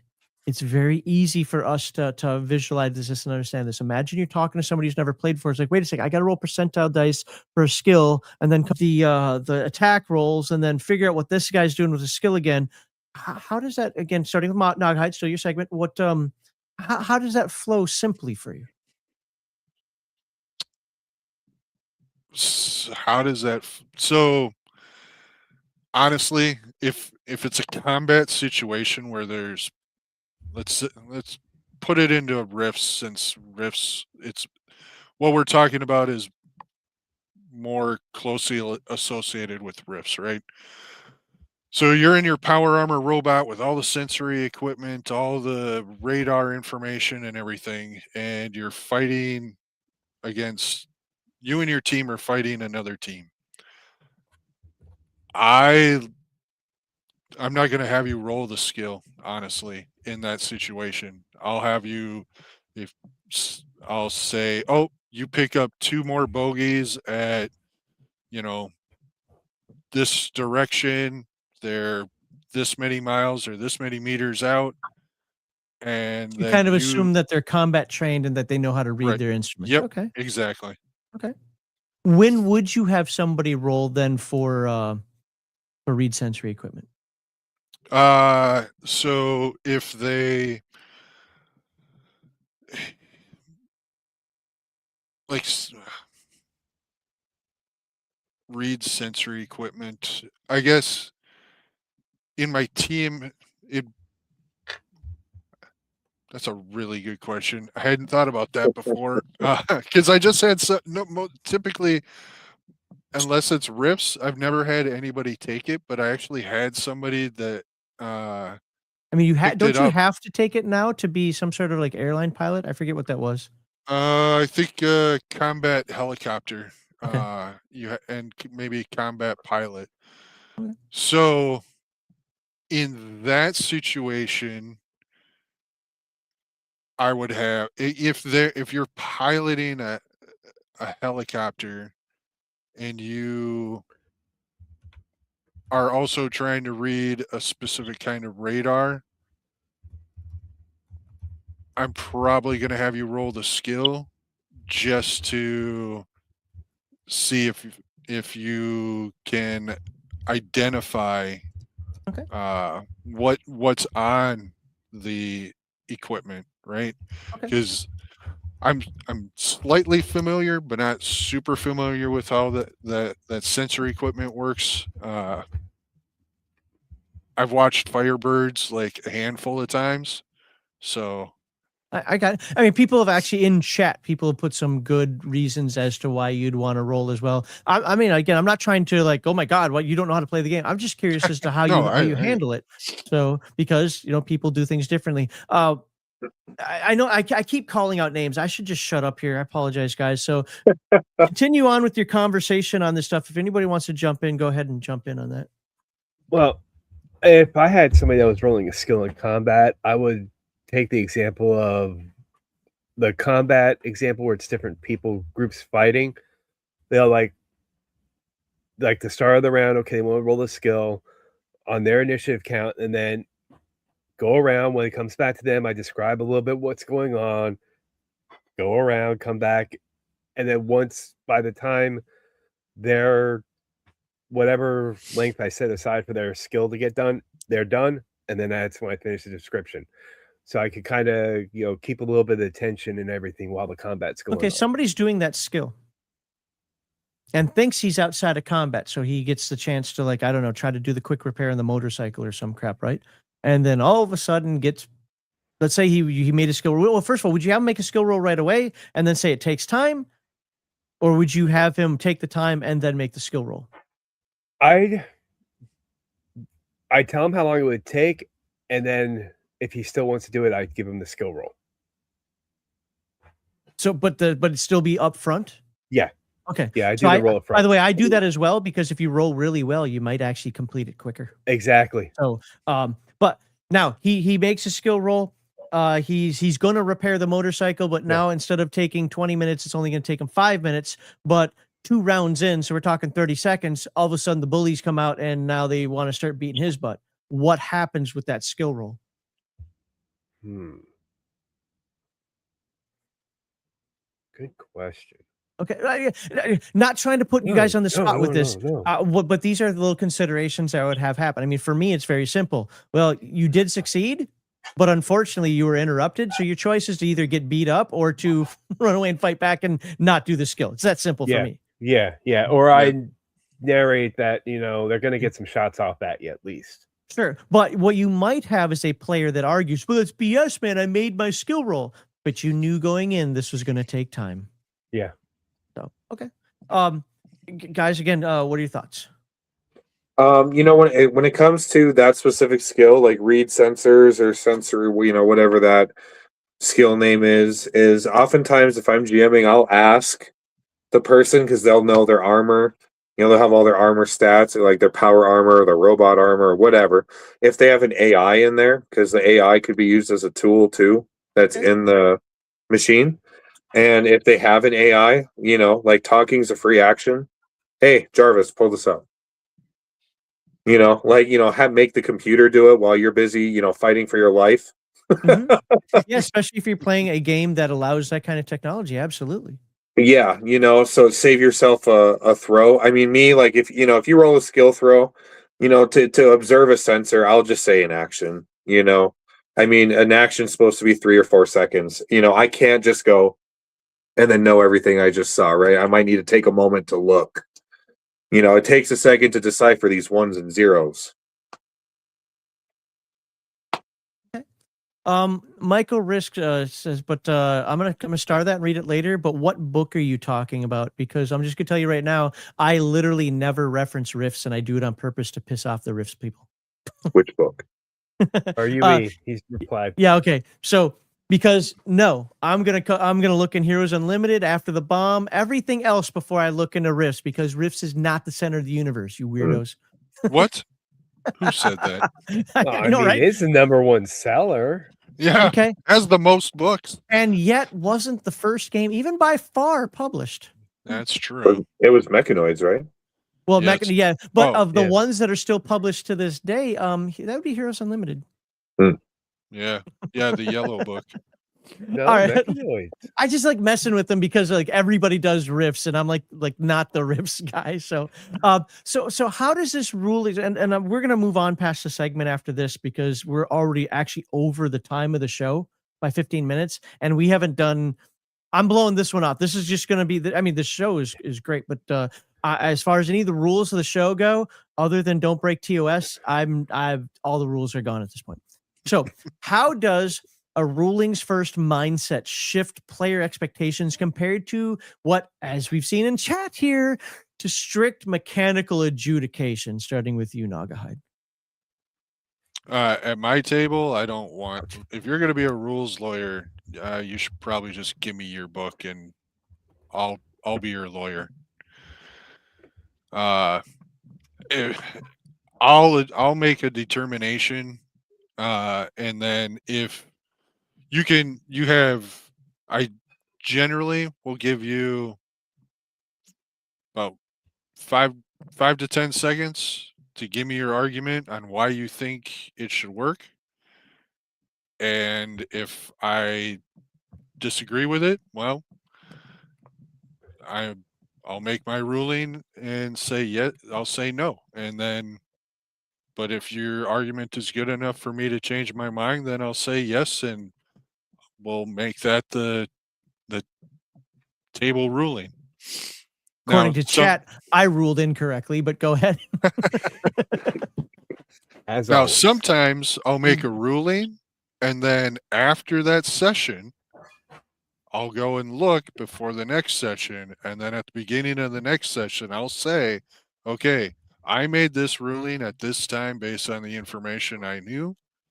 I did some additional reading and some research and found this.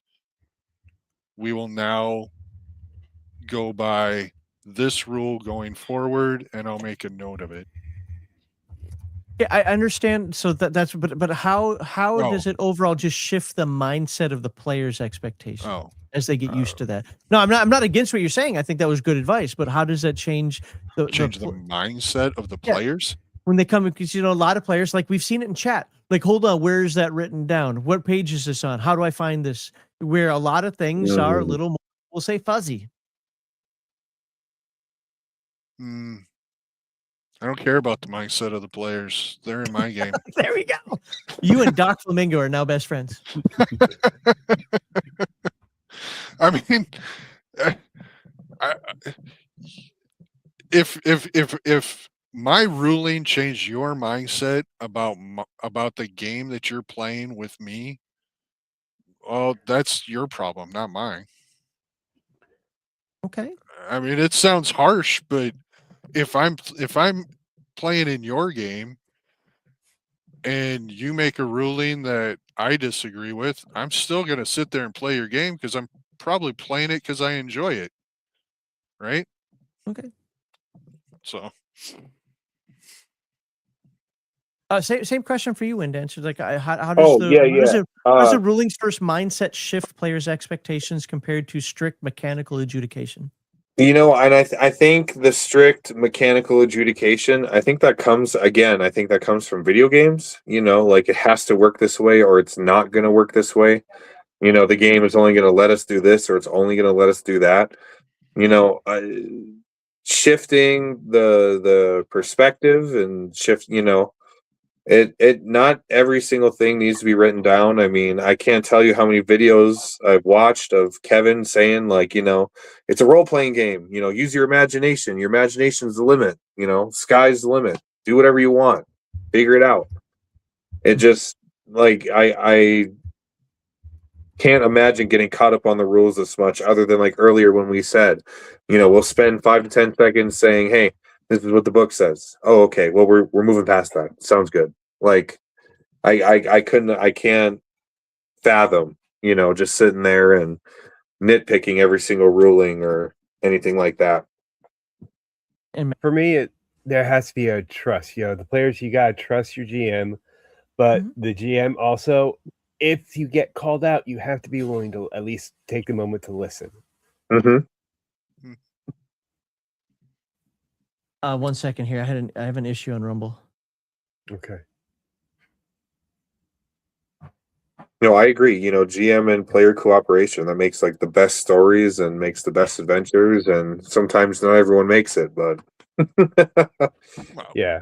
GM But, and player cooperation to an extent. Yeah. Okay. Rumble's acting really slow. That's all it is. Okay. Okay. Yeah. Patty was having issues with Rumble last night. Yeah, he was in here earlier. It was good to see him. So I think when it comes to the whole player's expectations, especially now that we like these terms like session 0 and so forth, is you just say up front, like, hey, you know, what you could dive into what Nagahide was saying, but I'll even make it simpler for this one. I'm not going to look up every rule. I know how I want to run this game. It is going to feel like Palladium, but I've made some changes to it. If you need to know what they are up front, I will tell you everything that I can up front during the session 0. But with that in mind, and by the way, that table that I use for cover and concealment, I print out and everybody gets to see it. So it's not like I'm hiding that. No, that's always a good thing to do. But ultimately, because I'm not going to spend all my time looking up rules, and I did this in a game recently where I was like, add 10%. Go +2. Go by. Where are you getting these numbers from? Because it just feels right, and I'm the game master. Now, I want to be very clear about this. I'm not willy-nilly about this. Comes from a many, many, many years of experience. Am I right about all the numbers? Actually, I was right about most of them, not all of them. But it still comes from experience that I don't have to look that up. Like, you're doing these things. I think what you're doing applies a penalty of +2 to your, or a penalty of -2 to your attack. By the way, when the guys you're fighting do the same thing, they get a -2 to their attack as well. Yeah. So no, I have 2 Rumble channels now. One's RPG Digest for the Sunday stream, and one is Game Master Insight for the Friday stream. So they're literally 2 different channels now under the overall Legion Mist channel. That's why you probably haven't seen it. did that at the beginning of the year. But my point in saying all of that is up front. We're not going to be digging through the books. And if Wind Dancer were to say, hey, actually there's a rule for this, it's -4, 9 times out of 10 I'll be like, oh, there is? Okay, cool. Let's go with the -4 until I either find out that he was bullshitting me or that it just doesn't work for my system. But I will try to play rules as written first. And if he's right and he actually knows that, yeah, it's on page, like, these guys in chat, that's on page 340, I'll do that. But most of what I do is kind of off of feel, because remember, I am a firm believer that Palladium is a framework. It gives me enough information out there on how to adjudicate situations, how to apply those percentages, and how to use, as Nogahide was saying earlier, that mechanics. You've got tools, you've got a garage, you've got good light, you've got bad light, you got all these things where I can adjudicate that in the same way with Prowl, with read sensory equipment, and with cooking, because I see it conceptually. Like, oh, that added, you know what? He's actually using good cookware and seasoning. I'm going to give him a plus 10%. But he used thyme, and I think that stuff tastes nasty. So no, it's going to be no. Or cilantro. Does it taste like soap for you? What is cilantro? It's usually on. Season. Yeah, it's herb that's usually used on Mexican food. I don't eat a lot of goo, so it probably. I mean, if I've had it, I don't. Look, I was told back in the 1990s that I eat like an old man. So I have my potatoes separated over here, my corn separated there, my steak down here. Okay, I'm Minnesotan. I will mash the potatoes and corn together, but it's with a ton of butter, and that's it. Anyway. Anything else that you guys want to talk about on how the game plays at the table? I mean, we spent like 2 hours on ranting about the misconception side of it, but anything about how it plays at the table that we didn't get to talk about that you want to? Anything we missed? Starting with Nogahide. No, just I think. Okay, the most important thing is play it how you want. It's your table. Play it how you want. I'm stopping you right there. What, these folks out there, no, there are rules for a reason. Rules is written. That's if you're not playing it rules is written, it's wrong. I sometimes I really wish Kevin would release a book with like OCCs, skills, weapons and equipment, and no other rules, no combat rules, nothing else. Just figure it out. Go, have fun. Wow. Okay. I mean, that's a take. Yeah, that is a take. All right, Wind Dancer. Anything we left on the table that you wanted to talk about in terms of this? Okay. No, sir. I honestly feel like we really covered a lot there. And I kind of agree. Sometimes, there are too many rules, and so just make the ruling, keep going. The whole point is to have fun and escape reality and all that stuff. If you're not sitting down at the game and enjoying it, I don't know anyone who's a rule lawyer who enjoys the game. But yeah, no, I don't know what coriander is either, folks. I'm just saying. Like, I don't do cilantro. I hate you all. Malachi, I was going to give you a chance to go, but now you don't get to. No, go ahead. Go ahead. Anything we left on the table for segment 2? No, for me, I think we got everything. Good okay. Stuff. Well, then we're going to go on into segment 3 here. I really appreciate you 3 panelists putting up with my nonsense in this one and really talking way more than I should. You guys have been good sports about this, and thank you. I'm sure the comment section won't be good sports about that, but you guys have been, so thank you. So we so for folks out there, don't forget to like the stream. Tap that hype button once it's in video form later if you have access to that. And help us keep this trending here. Once again, we're always looking for new panelists. You think you have a bit of charisma and an interest in discussing role-playing games. That's what we do here, not just Palladium. Believe it or not, we're not just Palladium. There's a lot of it. Please come by the Game Master Insight Discord and check out the schedule. In segment 3, we're going to talk about presenting Palladium honestly to new players and GMs. I would like to make the promise to you that I will keep my mouth shut, but I don't think I'm going to succeed. And I don't want to be a liar, but I will really, really, really try. The focus is supposed to be on them and not on me. And if they want to yell at me after the fact, I will take it. I'm really going to try to sit back on this next one so they can tell you, hey, this is how you present it honestly to new players. Here are the the golden nuggets of this game. And here are the tribulations of the game as well. But before we do that, let's read a couple of comments that I starred here. No super chats, literally no super chats tonight. What we the got no gas money now. Apparently, right? How am I supposed to pay myself? I'm on the live stream today. I'm not gonna super chat again. That's fair. I mean, to be fair, we do have a bunch of members watching right now too. So Lawdog says, I also allow 2 attacks once you hit 8 attacks per round. So a juicer is as fast as his reputation. That makes some serious sense to me. I like that. What do you guys think? So is he mean that like once a character reaches 8 attacks per round, he can do 2 actions per, basically 2 actions at the same time. Yeah, the cost of 1. Or not the cost of, you know what I'm saying? Like he can take 2 actions before you get your action. Yeah. You're the old paired weapons without the paired weapons. I mean, they are juicers, right? I would allow that for a juicer. I don't know if I'd allow that for everybody, but definitely for a juicer or somebody with super speed or something. Yeah. Well, he specifically said 8 attacks. Can anybody else get 8 attacks? I was wondering the same thing. I don't know. See, 4. So you start with 4. You get 5 if you have boxing. Yeah, I think you can have 8 or 9 attacks. Yes, you can. Yeah. By the time you reach level 15, you easily could. The build really starts coming together around level 15. You know what? And this goes back to what we said in that whole first segment where it's like when people cry about leveling so slow, you might not get to that point, so it's not a big deal. You have to worry about that unless you're playing the first edition, because they changed it in second edition. First edition Heroes Unlimited special training. Basically, the martial artist who doesn't level up because he's already level 15. Yeah, people played that. I mean, even honestly, even for if you're not getting 8 attacks into level 15, even then, I'm fine with it. You're level 15. Yeah, no, I agree. I think it's a neat rule. I'm not saying I would definitely employ it. I'd probably forget about it, but I think that's a neat rule. I think that's an interesting way of. Mike Riss says, page 301 lists penalties for pressure situations like combat. Well, there you go. That's awesome. So now you can take that as part of your framework and start applying penalties. And we did confirm later that's Rift's Ultimate Edition. I was just about to say, what book? So 301?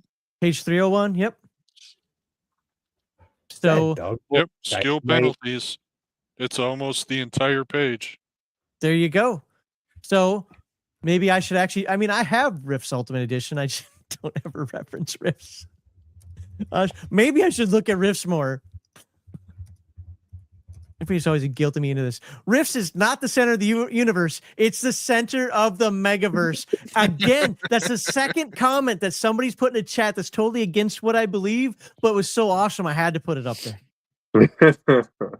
That, you know what, Nerdy Ogre, you win the internet for that one. That was good stuff. That was good.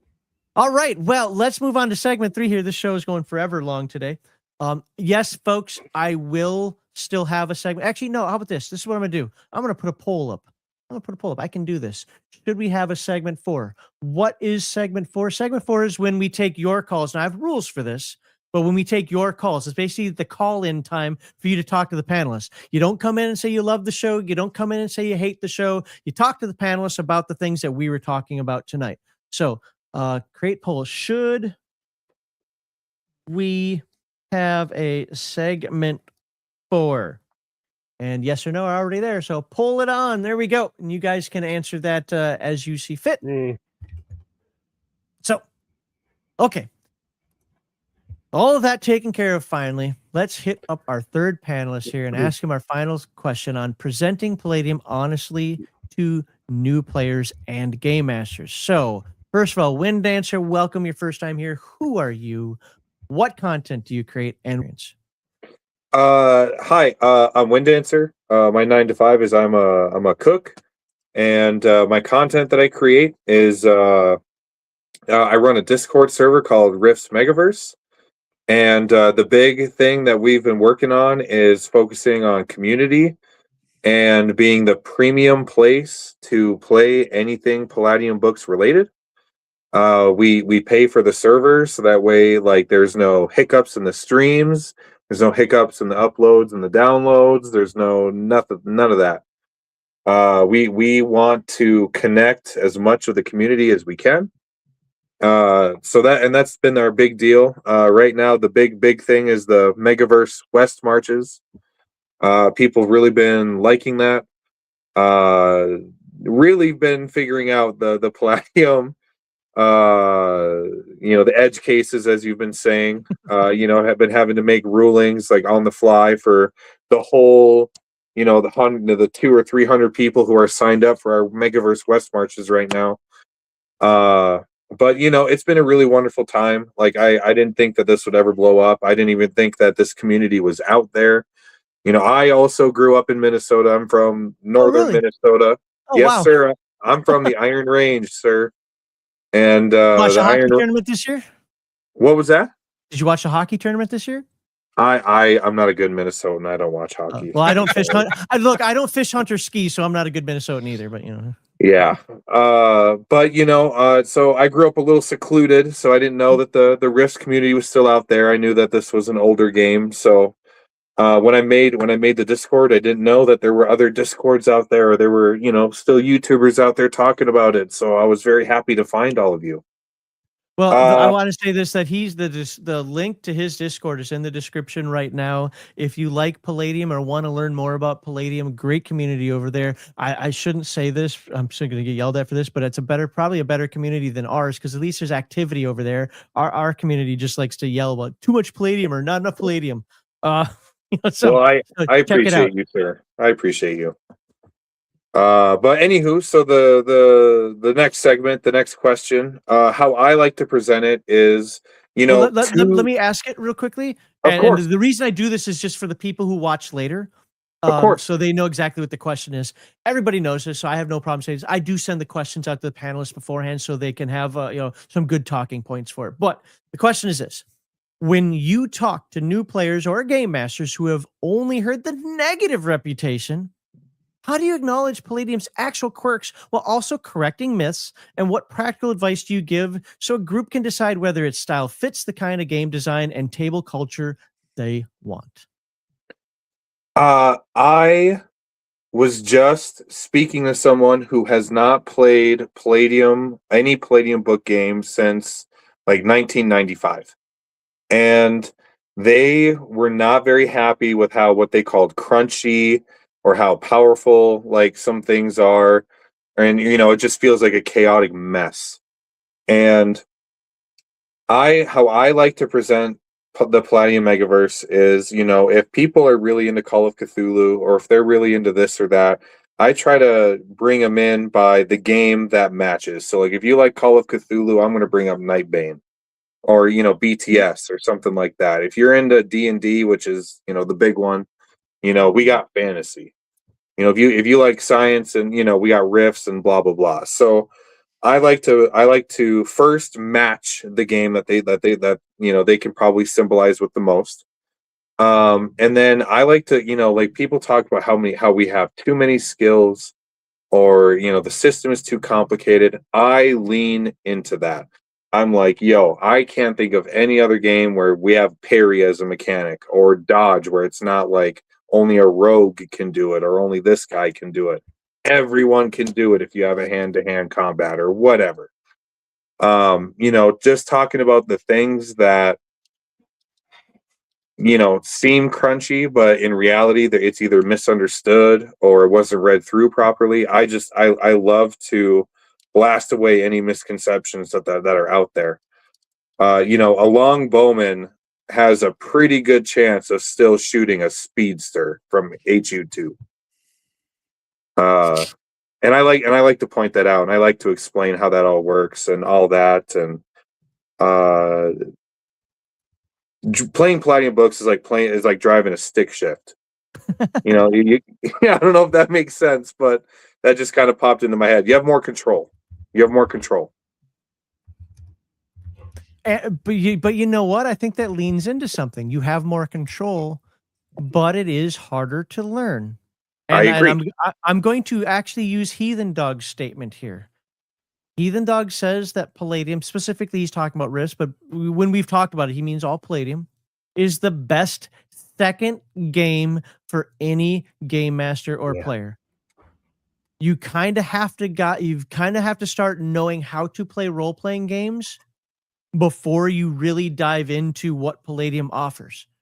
That doesn't mean that it's difficult or that you have to be experienced and it's only for the elite or anything like that. But there are nuances about it that you're not going to find other games. Like some of the stuff that people here are, we're critiquing and complaining about. So I kind of agree with what he was saying. The thing was, because that wasn't so true for me, I struggle with that being like an absolute, but I get the point.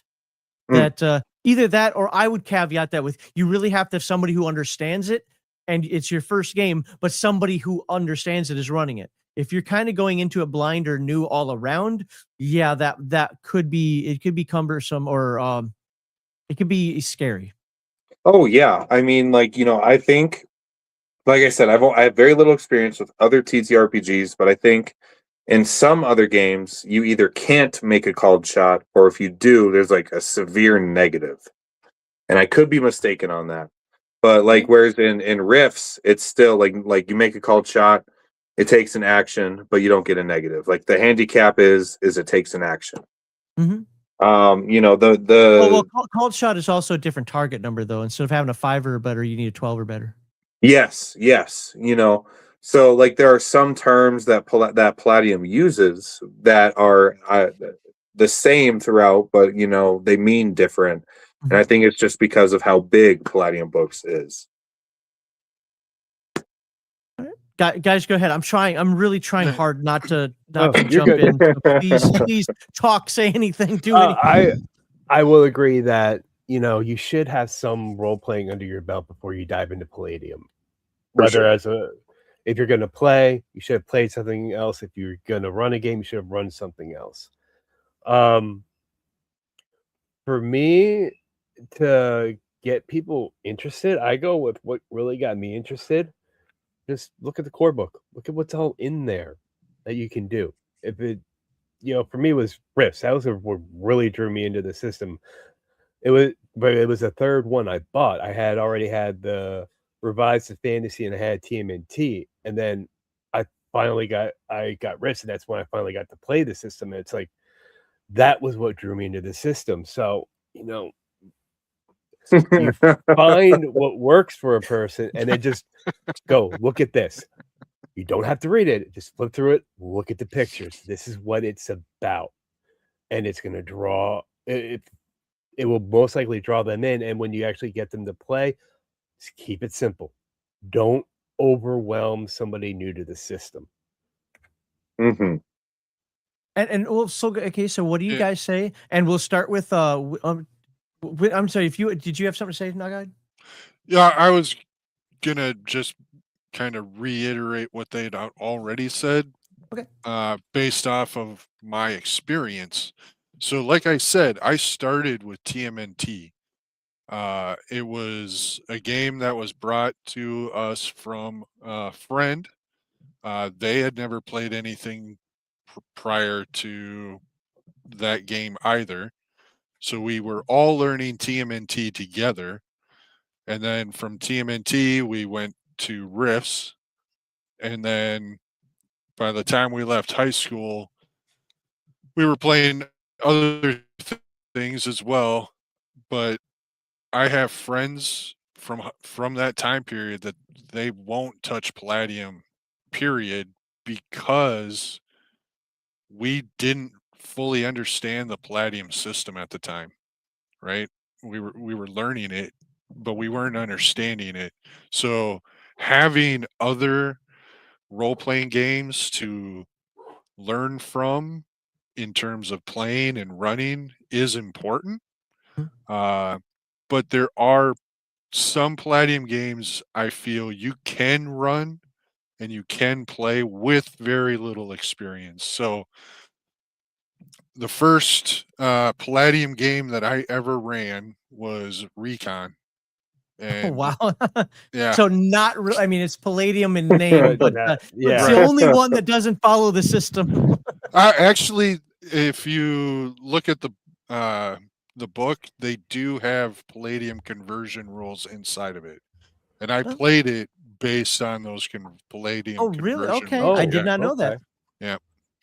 So it definitely taught me a lot, and by running Recon, using the Recon Palladium rules and touching on what I already knew based off of ninjas and super spies, because so even though Recon was the first game I ever ran, the three books I owned before I ran that was Heroes Unlimited, Ninjas and Super Spies, and TMNT.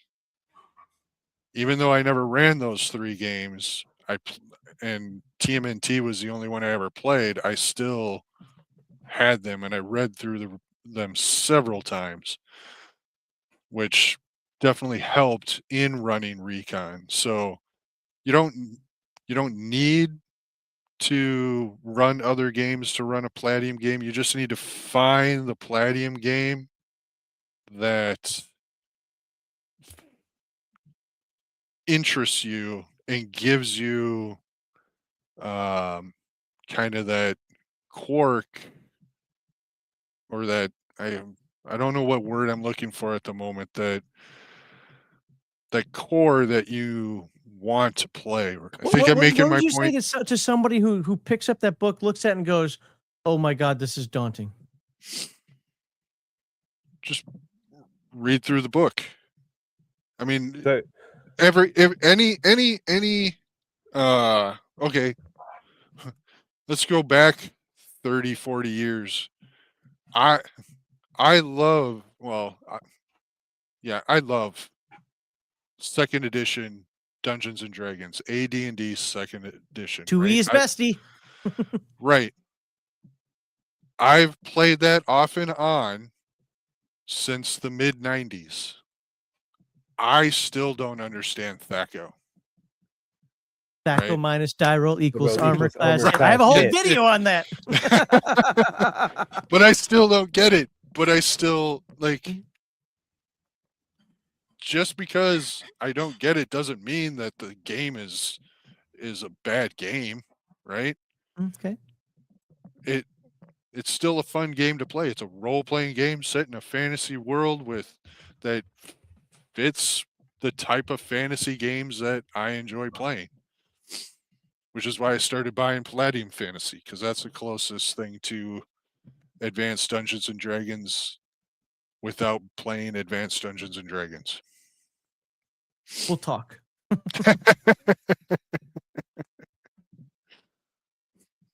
So, again, Wind Dancer Malachi, thoughts on that?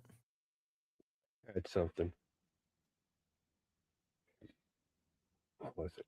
I believe in human conversation. Sometimes you can just sit and read a paragraph 5 times. You're not gonna, sometimes you read that paragraph and you're just not gonna get it. So you just have to ask, talk through it, whatever. That's where that GM and player cooperation comes in. Well, that's also the beautiful thing about playing role-playing games today. When Max and I'm sure Malachi's got to be within the same age group based on the way him and Max interact. I mean, Say it, we're old. We got it. yeah. Yeah. When we started playing, we didn't have the internet to go and talk to other people to get ideas on how, like ask questions about a game.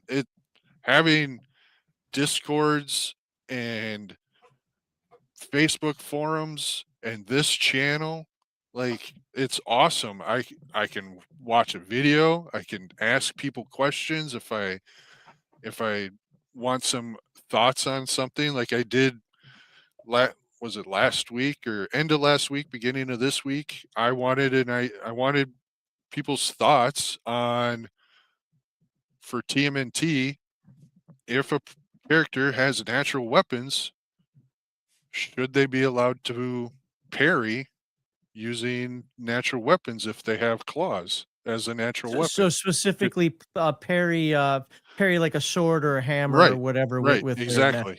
Right. So I definitely spurred on some discussion. oh yes, I did, boy. Boy, did I light a fire under something. Holy buckets. But it was a good conversation, and it was an important conversation because it helped. I think, in my opinion, it was a good conversation because it helped everybody get an idea of other people's thoughts on natural weapons and pairing swords. Now, I haven't posted. I said I was going to post it, but I haven't posted it in that channel yet. I did make up my own decision on what I was going to allow, and I will be posting it probably before this weekend is over. So, And that'll be perfect for your table because, Yep. you're upfront with it. And whether somebody else agrees or disagrees, that's, that's great. But they now know what the expectations are at your table. right, Mhm. exactly. And what you were saying, I remember what I wanted to say about reading and digesting the books. Well, how do you eat an elephant? One bite at a time. Yep. Just start page one and just start reading. And never ever hesitate to reread stuff till you Oh, God, yeah. understand it. Yeah. Oh, yeah, for sure. Yeah. And then Yes. I'm gonna admit this. I have the 5.5 books, and I was been reading off and on the Player's Handbook, and there were a couple times where I had to go back and reread things, and then when I realized, oh, I misread something, and I'm feeling like an idiot.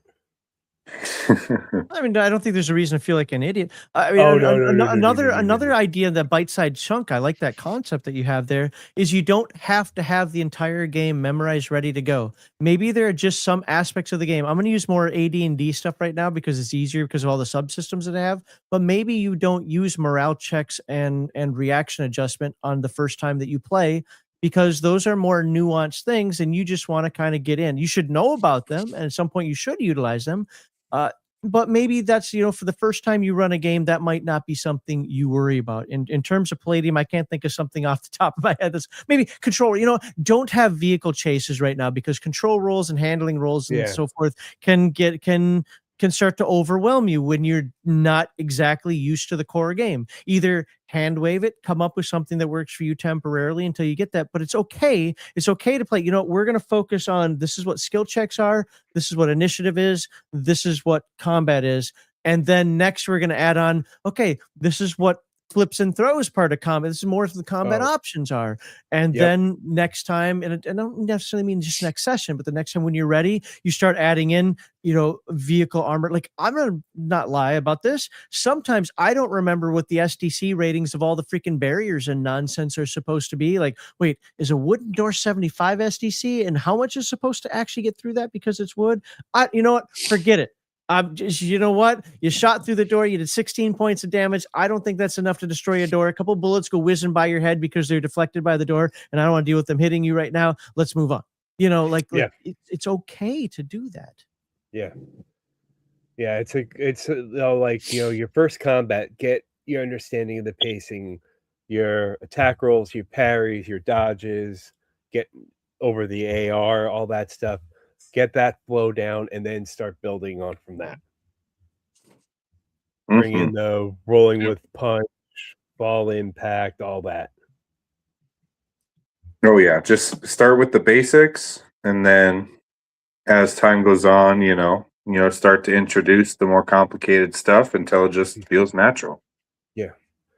And then you can even look at what your characters have with your players have with their hand-to-hand skill on the combat side, and you can judge where how you should be progressing. Because they're going to get more stuff as you level up. As they level up, they'll get more stuff, and then you can add that. Yeah, one of the things that I think that I hear, and I think I was hearing this, and he can correct me if I'm wrong. He's not really angry at me. From people like I think Trapdoor was one, and then biokiddo was another. I think there's this fear of getting something wrong that Kevin, I'll tell you right now, I'm talking with Kevin, he doesn't get it. Like, why do people even worry about that? Okay. And I say that because I have talked to people even older than me, and there are people in chat that I know that have said in the comments for other videos before, like, man, we played D&D for like 15 years before we realized we were doing X, Y, and Z wrong. It's because we started it. We didn't quite grasp the rules, where we grasped them incorrectly, but we got so used to playing it that way that we just continued to do it. And then all of a sudden somebody'd point out like, hey, we've been doing this wrong. Like, oh, well, crap. But we kind of like the way we were doing it. So we stayed it. Or you know what? We realized that rule was better. So we went that way. The fact was that oh my God, you were playing the game wrong for 15 years. What the hell is wrong with you? Learn to read, scrubber. No, stop with that mentality. They're having fun. They did it. Okay, thing is, you can do the same thing with Rifts or Turtles or Beyond the Supernatural. You're playing it wrong, but you thought it was right. Therefore, nobody was the wiser, and you carried on with life. It's okay. Once you figure out, oh crap, we were playing it wrong, you make that decision at that point. Do we want to change, or do we want to keep doing it the way we've been doing it? 10 years ago is when I first started playing TTRPGs, and when we got to Rifts, it was me, my dad, my brother, and a friend. And my dad was the GM, and I'm gonna say right now, up until I started that server, I did not know that parrying was a free action. Yeah, and that was because my dad was like, hey, everything you do is an action. I don't care what that book says. And I'm pretty sure we knew 10 years ago that it was a free action, but it was a homebrew rule for so long that we completely forgot, or I completely forgot, I should say, that parrying was a free action. And then they start talking about it like, oh, I've got auto parry. I'm like, you got auto parry? What the hell? So, I totally get what that means, playing forever and ever. And then you find out that, some core mechanic that, and that changes the whole game. Like, I can't tell you how many times my booty would have been saved because I could have parried. Yeah. How many times do you go back and be like, man, if I just had that one extra action? Oh, I know. What if I grappled instead of entangled, or and one of the things that I try to curb a little bit on here. Sorry, I don't mean to be vilifying you, sir. I was just like, it's okay. It's okay. You can yell at me. I called you out, so you know what? If I'm wrong, you have all the right in the world to yell at me. It's all good. Is one of the things I try to curb on our Discord a little bit is we have a couple people that somebody will post a concept like, no, you don't do that. You should know better. That's like, oh, calm down. You don't know where the person's coming from. This is one of the reasons why I antagonize the Rifts people, because I'll say, you can't do that because X, Y, and Z. But well, actually, in Rifts Ultimate Edition, they changed it here, or in the Monsters and Animals book. Well, nobody's asking about the Monsters and Animals book, right? Okay, like we were talking about, like what's core things as things kind of expand out more, they become a little bit more nuanced, and they become a little bit more, do you want that at your table or not? So I get a little defensive when it comes to telling somebody how to play. Now, we have to have a baseline when we're talking about the game. Okay. We're going to use terms that get under people's skins. Like, hey, what's the right way to do this? Now, one person's always going to respond, there is no right way. Shut the hell up. Yes, there is. There is a rule written for it somewhere. Now, right or not can be subjective in that. I get it, but let's not get hung up on like that little term like that. What's the right way or what's not the right way? I know when somebody says, well, the right way to do it is X, Y, and Z, because in my head, I'll be like, well, that might be what the rule says, but my right way is something else, whatever. And all of that is okay. I promise you that Kevin and Sean and Jeremy and Caleb and Wayne and Alex, and I'm missing some people out there playing, don't give a crap. They want you to play the game and have fun and like it, and so that you buy more product. So if playing wrong gets you to buy more product, and I don't mean this in a greedy way, they literally want you to have fun, because if you have fun, you're probably going to buy more product. So have fun. Just understand that at some point, we have to have a baseline. We have to understand there are X amount of actions per round. This skill does this X thing or whatever. But really, the nuance of it, if I have auto mechanics, can I attach a weapon? Yeah, if you want to, and I'm saying this as somebody who actually had a bottle rocket and Roman candle launcher on his Mustang when he was 16 years old. You know what? If you got enough skill to even basic mechanics might let you do that. Just do it. Do you need the weapon system skill? Well, if you're trying to hard mount something, I might say you have to have the weapon system skill. But those are rulings that people are just going to have to make at the table. And some people expect that. I know it has to be written down. Other people, there's just like, no, I see the flexibility in that. Just as players, don't argue or make your point. I got to be careful with that word argue because it means a couple of things, but don't get all pouty and cry and you know, whatever else if the game master says no, because understand that if he said no to you, he's also saying no to the NPCs and the other players as well. Yeah, if you want to argue or discuss, save it for after the game.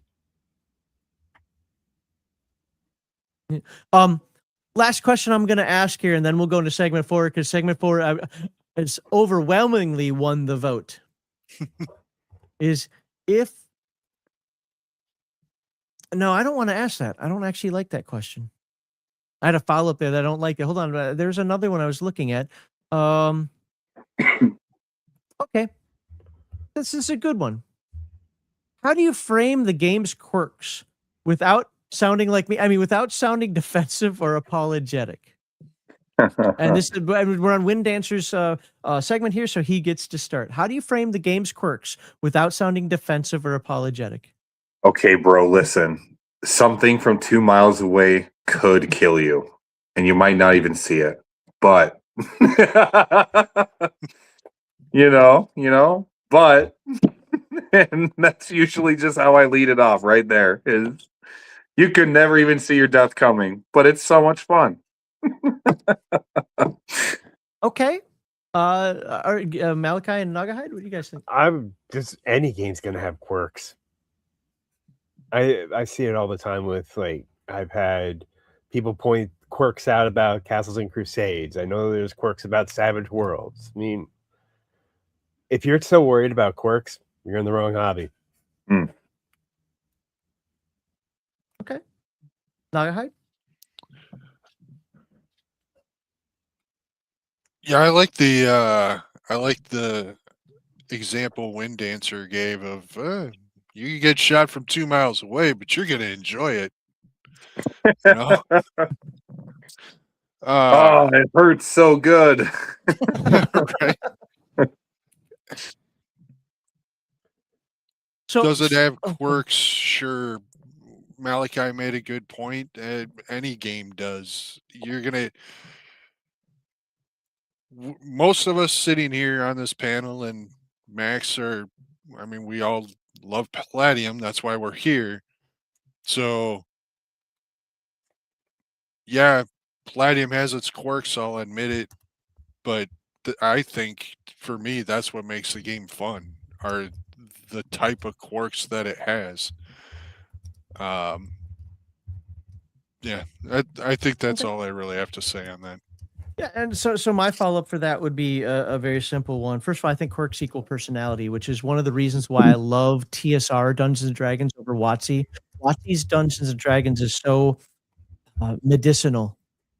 It's saline, to use a term I stole from the army when they like make everything saline solution. It's just everything's just kind of been codified to the point where it has no soul. Sure, it's a factor, but has no soul. I love AD&D 2nd edition with its weird quirks, whether it's Thacko or the saving throws. That wait, rod staff wand. What the hell does that mean? How is that different than spell? You know, whatever. You know, I love that stuff. Antiseptic. That's a good word out there as well. I like those. Now, if you have too many quirks, then it's hard to run the game, right? But for me, this is how I answer that question: is how do I frame the game's quirks without sounding defensive or apologetic? Play a character. Play organically. Don't worry about what's on your character sheet. Tell me what your character wants to do at this point, and I will figure out the rest. Do you need to make a skill roll? That's a pet peeve of mine. I want to make a skill roll. No, I didn't tell you to make it. I'm the game master. I tell you when to make skill rolls. Okay. You tell me what you want your character to do, or what your character's attempting to do, and I will determine if it needs a skill roll with a modifier or just hand wave or whatever based on the situation at hand. So if you play a character and you're worried about playing the character more so than anything else, the quirks are not going to matter. You're going to find out that the quirks are just part of being in this world. And I hate to tell you this, in real life, life is full of quirks. I need a new roof house because of a storm that happened the other day. My insurance company's like, we don't think so. but I literally have holes. Well, we don't really protect from holes, but you're my insurance company. Like you see where I'm getting at with that. I had a supervisor who said that he literally had rotting wood, and they said, well, we'll cover the roof, but not the rotting wood. But I have the rotting wood because you wouldn't replace the roof.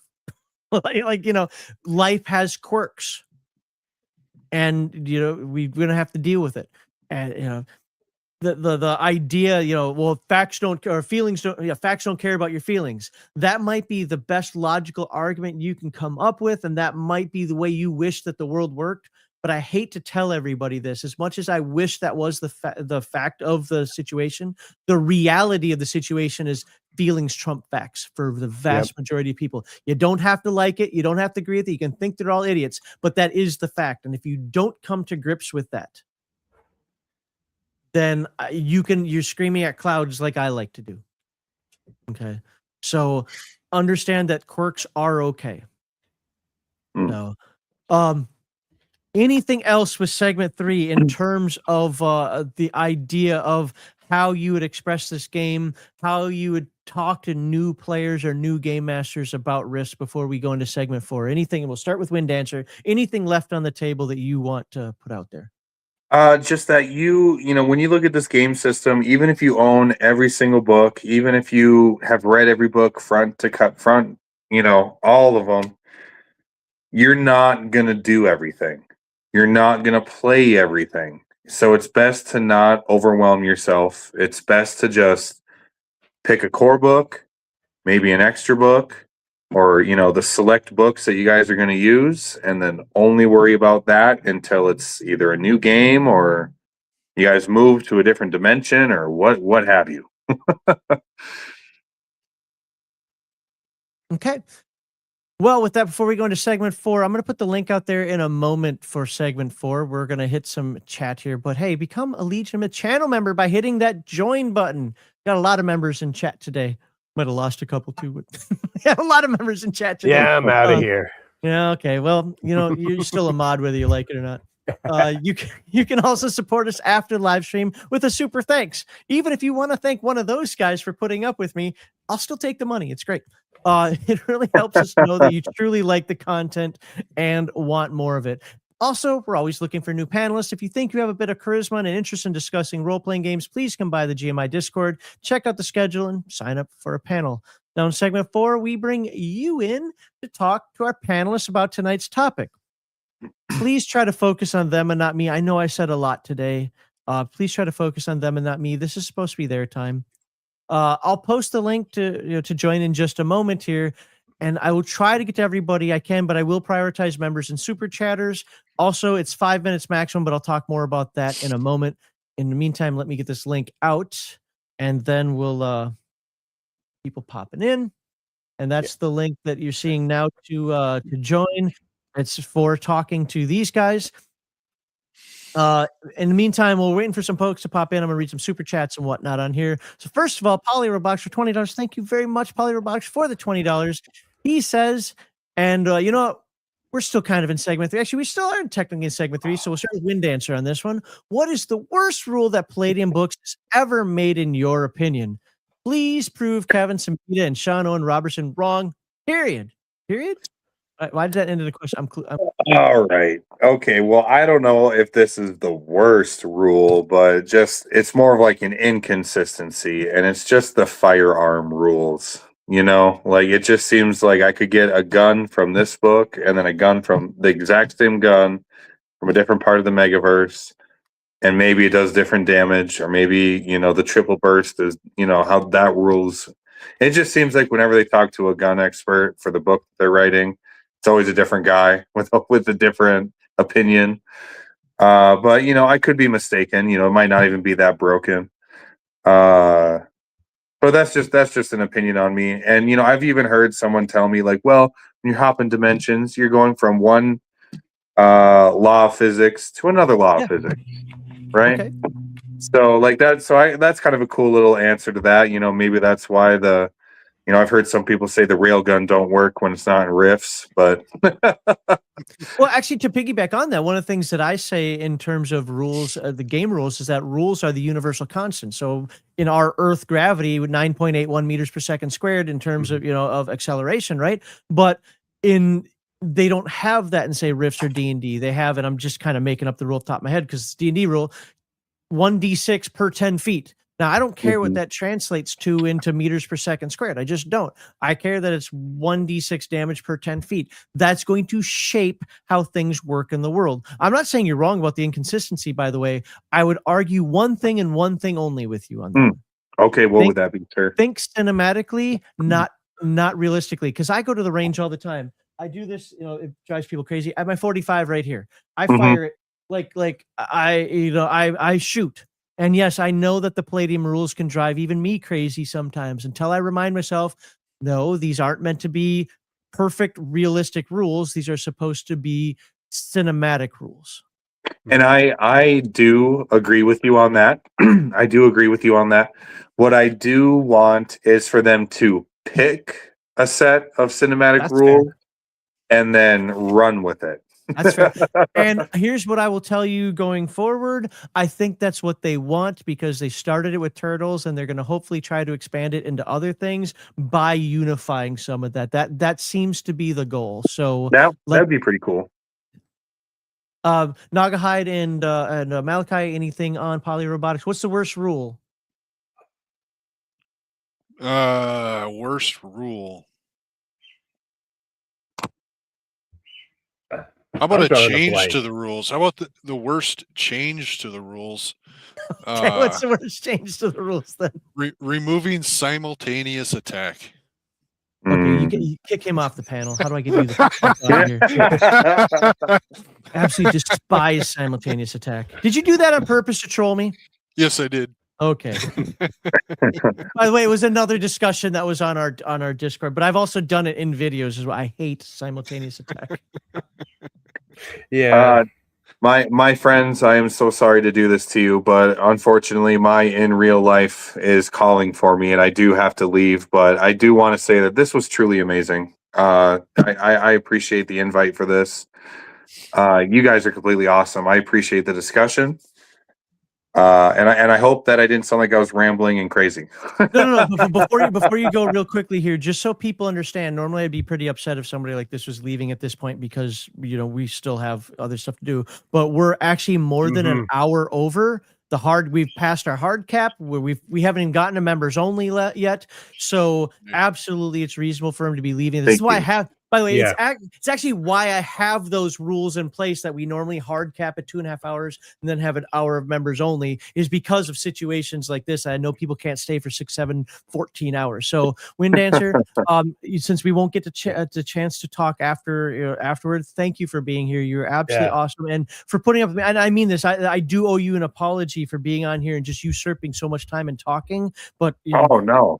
The passion that I want because I want to do this in one video and not have to do this. Well, I got to come back to talk about this next phase and this next phase and this next, so thank you for being here. And I really do hope that you come by and sign up for another Friday night panel at some point in the future. Oh yeah, of course, and thank you for listening to me and thank you for having me. And, I definitely will keep an eye on the future stuff. And if I got the time, I'll, sign myself up for sure. So you guys have a fantastic rest of your evening. You as well. Thank you. Everyone watching, you guys have a safe night. Nice meeting you. Yeah, nice meeting you guys. Nice All right. meeting you. Yeah, have a good one, guys. Yeah, you too. All right, let's get to our next comment here. And what I'm going to do, having 3 Minnesotans on for once. Wait. It's because it jumped over when he dropped himself out at the same time. No, and here's the thing. Like I said, I'd normally be kind of like, dude, you got to wait till the end of the show, but we're so far over the time right now that I cannot be mad about that at all. I would have stepped in on his defense because of how long we've gone tonight. Yeah, I got to be reasonable too. Okay, Gen X Gamer says start it small and keep adding more rules. That way the GM and the players can grow. Perfect. I love it. Yeah, and this is a side thing, but like we were saying, run run or play in another game before you go on to Palladium, I'm going to say, if you love Savage Rifts, run some Savage Worlds and play in that for Savage Worlds game, and then go to the Rifts, because I get confused sometimes.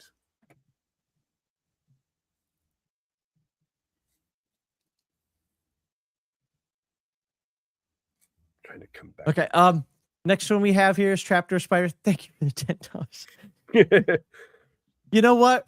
I'm not mad at you. $10. Yeah. Well, no, I get. Here's what I like about the community, especially the guys who've been around since the rant days, who kind of know a little bit more about this.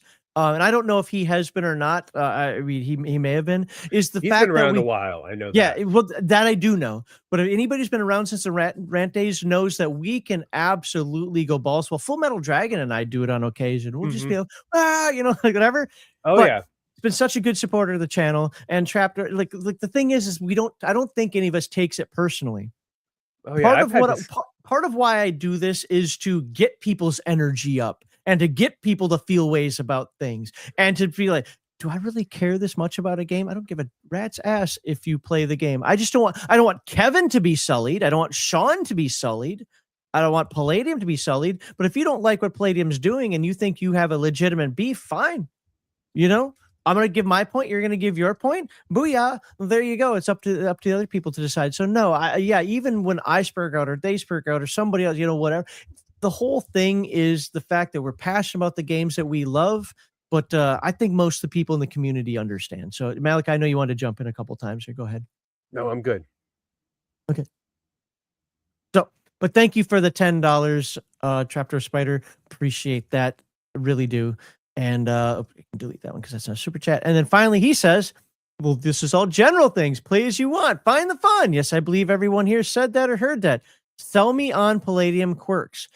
That's more difficult to do, not because I'm against them, but because I don't know what some people consider quirks. That's the weird thing. If I'm going to sell somebody on Palladium, I'm not going to sell them on the quirks. I'm going to sell them on what they're going to get. Like you're going to get a front-loaded character. You're going to get a character that is already capable at the profession, with still a room to grow.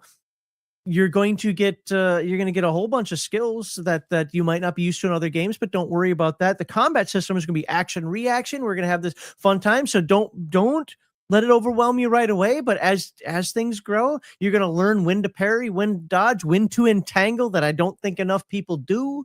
When to use those flip throws, especially now that the whole new initiative role with Redux, the body flip throws are even more poignant. And I thought they're incredibly poignant back then. And ultimately, because it's just how I run the games, play your character, play it organically. I will worry about the rules and we'll just have it go from there. So don't be bogged down by this big ass book and don't even worry about trying to memorize it. Just know the part about your character class or your OCC. And from there, we got you. Learn your spells too if you're playing a mage. What do you guys think? Oh, yeah. Yeah, totally agree. Geez, I feel like I'm talking for you guys. I'm sorry. Sorry. It's been a long day for me. No, I understand. No, I'm mad at myself because I'm not supposed to do this. It was the biggest complaint from last year about GMI was that I talk too damn much. So that's why I've been really curbing it this year. Yeah. And I just can't in this one. And well, I feel it's not fair to you. So there were a couple times where I was like, come on, Max, shut up. But that's fair. That's fair. But I mean, you're the host. I'm the guest. I have to be respectful. But you wanted to there were certain things when it came to the issues with the rules that people have that you wanted to make sure got brought up. Yeah, I only brought up one or two of Francois. So Francois de Rocher was supposed to be on the show, but he had to back out. I think I don't know what it is, but it sounded kind of serious. I don't know. Yeah. I don't know what it is. It's not like it was health or family or whatever. It seemed like it was pretty important. So he had to back out, but he did send me a whole long list. I only covered like 2 of the things that he mentioned. So like I could have dove into a lot more even, but I just wanted to hit the ones that are, and really I piggyback on what you guys said as well. Like a lot of the stuff that I brought up, Right. I was listening to when you guys were talking, and it's like, oh yeah, you mentioned MDC, but you didn't tap on the one thing that I like to talk about MDC. So I'll mention, so stuff Yeah. like that. So Yeah. I was trying to piggyback on what you guys said. I'm just too passionate about Palladium. It's not the only game I'm too passionate about. I'm this passionate. I'm this passionate about D&D too. Believe it or not, when people poo-poo the old school style of Dungeons and Dragons, I can get this passionate about that as well. Because this is what it turns into. Or when it comes to things like race class combinations, oh, they're stupid. Okay, then you're an idiot. Because here's my thing: if you don't basic, well, yeah, right. If you don't like it, I get it. It's absolutely a preference. I can't stop you from not liking something, but what I can do is counter this idea that it's bad, it's stupid, it's whatever. That's the part that I can counter and basically bring it down to it's either preference, or in Palladium's case, I can also understand the argument that it's not laid out in a way that is conducive for somebody new or not versed with the Palladium system to find stuff. As somebody put in chat earlier, where are the saving throws? Depends on which book. Yeah, right. Well, but here's the fun thing. A lot of people don't know this. Do you know that most Palladium saving throws are written in the description of the item that you're saving against anyway? Yeah. So not knowing what page they're on isn't really that big of a deal. A lot of times, though, the only one that I get confused on is the psionics stuff. Yeah, psionics psionics and magic are backward. Psionics, it's based on the power level of the target. Are you a master psionic? Are you whatever? But magic is based on the power of the caster. Yeah. But see, I'm used to again AD&D where it's like sometimes you roll low, sometimes you roll high. So that stuff doesn't bother me. Maybe it should. Maybe it really should bother me. I don't know, but it doesn't. So yeah, race as class forever. There you go. Love it. See, we can agree on something. There's a quirk. The roll high versus roll low in Palladium. You want to roll low on your percentile, but you want to roll high on your D20. Yeah, but that's just the easy way to figure them out. D20 is typically you roll high, but percentile. I mean, unless you want to flip the numbers, and some games do that, they flip the numbers. That actually just makes it harder. And how many games that are percentile based or roll high? I don't know. Yeah. You know what? I can't argue this. I want to. I can't. And you know what? And maybe that is the problem. I grew up with old school gaming and all this crappy quirks and so forth. So these things just don't bother me. And in fact, as a game, as somebody put, I love the word the person put in chat, as the games are now so antiseptic, I don't like the antiseptic games because they feel like they have no soul. Yeah, but I mean, like Chaosium, you roll low and it's percentile based. Yeah. DRP. Yeah, most percentile systems are roll low because it's intuitive. Okay, folks, I put the link out there twice for people to join. 89% of people said you wanted a segment 4, but literally nobody's clicked on the link to pop in here. I'll give it one more minute. Actually, this is what I'm going to do. I'm going to call this segment 4 right now, and I'm going to read the rules. If nobody pops in by the time the rules are done, I'm just going to turn this to members only, and we're going to finish up by bringing in Nerdy Ogre and Walter MC, who've been waiting for freaking ever to pop in on the show. Well, why don't you drop the link one more time? I will drop the link one more time. Absolutely here. But I want to get to this here. I've got to scroll. So there's the link. And then I'll put it there and I'll put it over here on El Rumbo, which is Spanish for Rumble. Okay. That's an old Chris Farley skit from Saturday Night Live. All right. Time for segment 4, where you can have your say. Also, come on over to the Discord server and have your say there as well. As Nagahide was talking about earlier, we've had some discussions on there. I'd love it if we could conjure up some great discussions in the stream discussions channel. Now, before we bring anyone in to talk with us, I need to remind you of a few things. If you don't want to get booted and possibly banned, do not break YouTube's terms of service. There you go. Stay on topic. It's about Palladium. Basically, it's about Palladium today. There's really not a lot of topic as long as you stay on Palladium. Unless someone specifically super chats more time for you, you have 5 minutes maximum for your back and forth, so make it quickly. And I can't read Rule 3 because we blew by that one an hour and a half ago.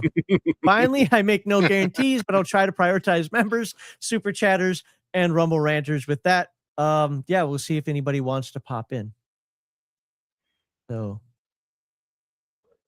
all right.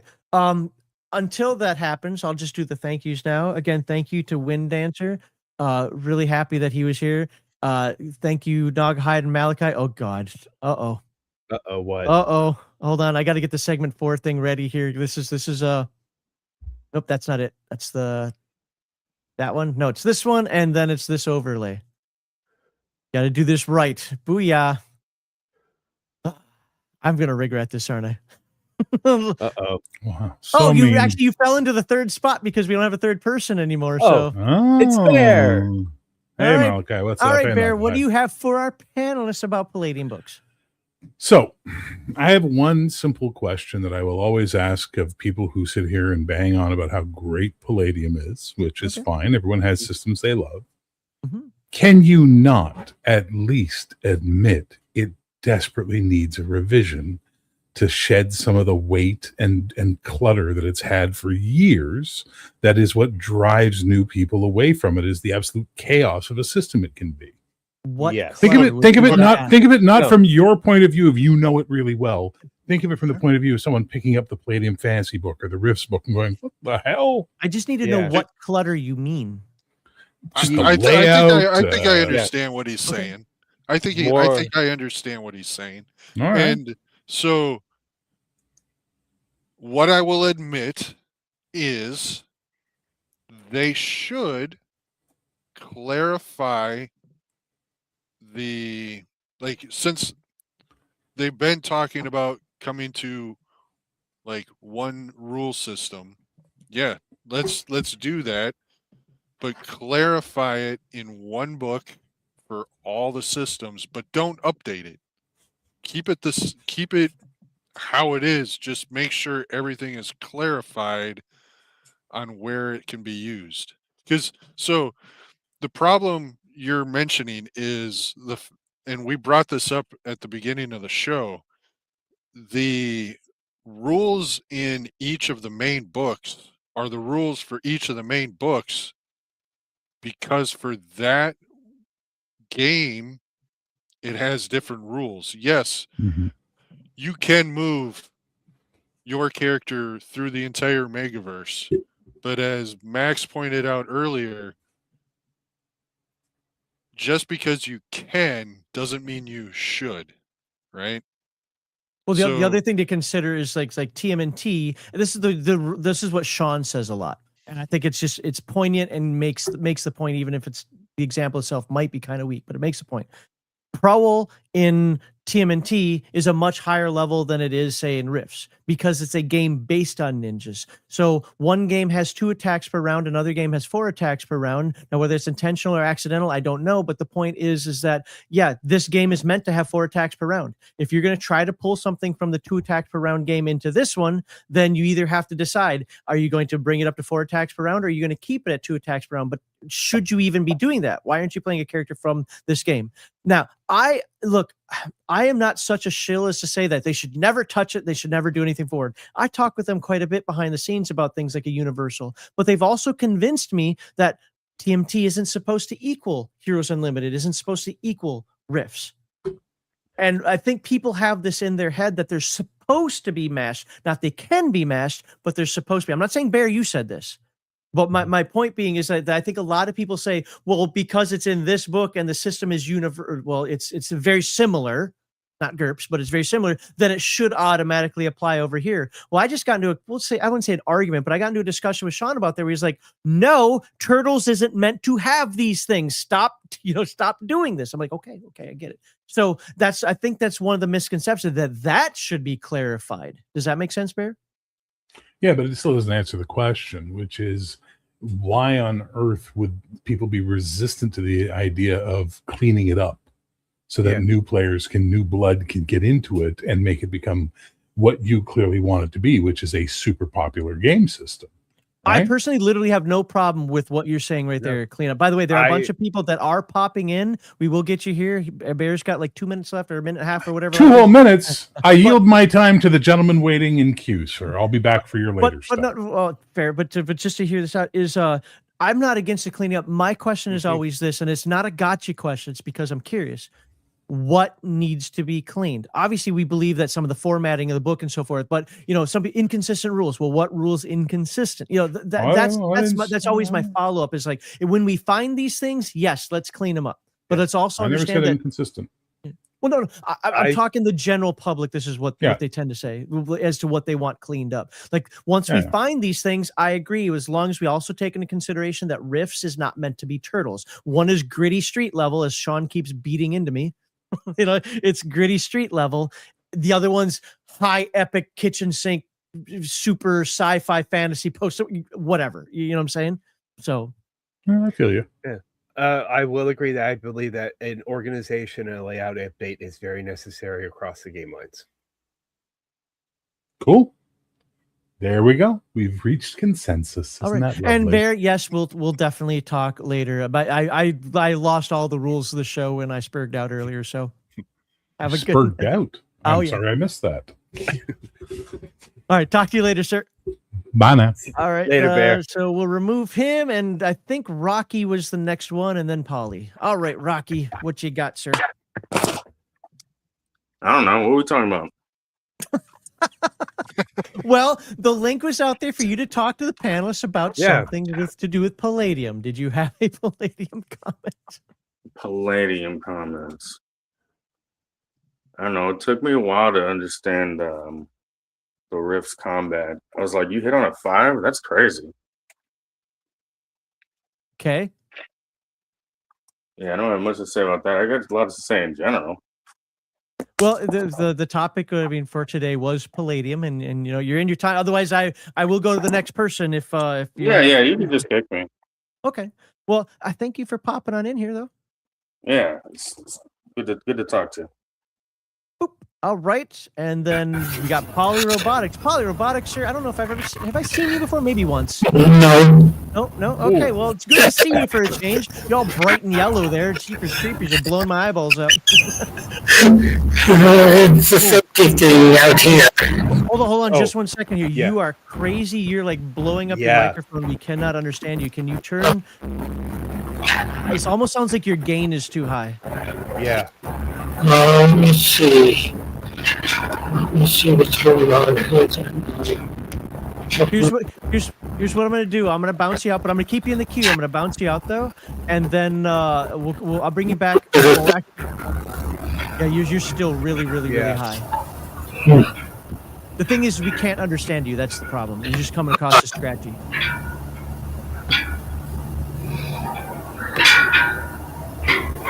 Okay. I can definitely hear like a whole bunch of stuff going on, the metal clanking in the back. I'm telling you, your mic is just crazy sensitive. That's what's happening. Yeah, can't do a whole lot about that then. Yeah, unfortunately, I'm gonna have to drop you. It's nuking the stream. But if we get to, I definitely want to talk to you sometime in the future. You've been such a good supporter of the channel, and I definitely want to talk to you. But I have to drop you for this one. But thank you. All right, that sucks. I really wanted to talk to him. Hopefully everybody's ears are okay. I'm going to bring in Walter and Nerdy. You have the link also. This, I think we're gonna just jump on over to the members only side. Yeah, Holyoke, you're right. The gain was way up, and it was just crazy sensitive. Yeah, I honestly hope he can get that fixed because I'd absolutely love to talk to him. Yeah. But here's what we're gonna do then now. Because Walter MC is here for the, what do you say? Pretty sure you just gave the entire DNA sequence in the radio frequency. That's it's always funny. I like it. Oh yes, appreciate her very much. So here's the thing. I'm going to play the outro music for the people watching right now. Thank you for putting up with all the shenanigans. Members, please hang on. The members only part, we're still going to continue on. I'm pretty sure I'm going to hear from Walter and Nerdy about how wrong I am about many, many things or something. Who knows? But the members only is going to continue on. Me. maybe you as well, but after the after the outro music plays, that gives me time to turn off the other stuff. I hear that if you don't close out of YouTube, you can still watch the members only. I haven't tested this myself. I'm just saying. I I hear if can. you don't close it, you can still watch. You just won't be able to comment and so forth. So who knows?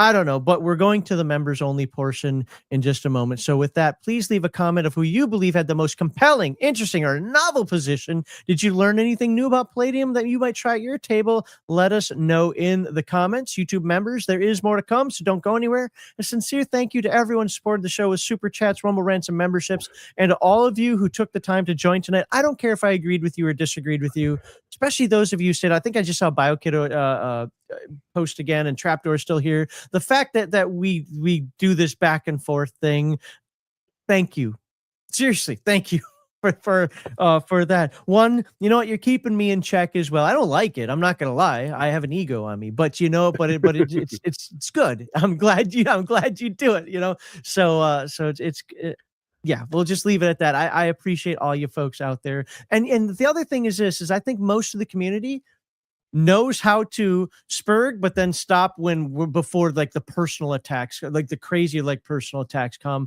where you've crossed a line or whatever. So, you know, poke this, poke that. I was probably the worst one tonight of all of that. So sincere thank you to everyone who supported. So finally, thank you very much to tonight's panelists for their time and for letting me take over the show and for their informative and spirited discussions. Please be sure to subscribe to their channels, Discords, to Substacks, whatever they put in the description there, or check out their content through the links in the description. I should have actually had this up on the screen while I was saying all this, but yes, with that, I look forward to doing this again next time.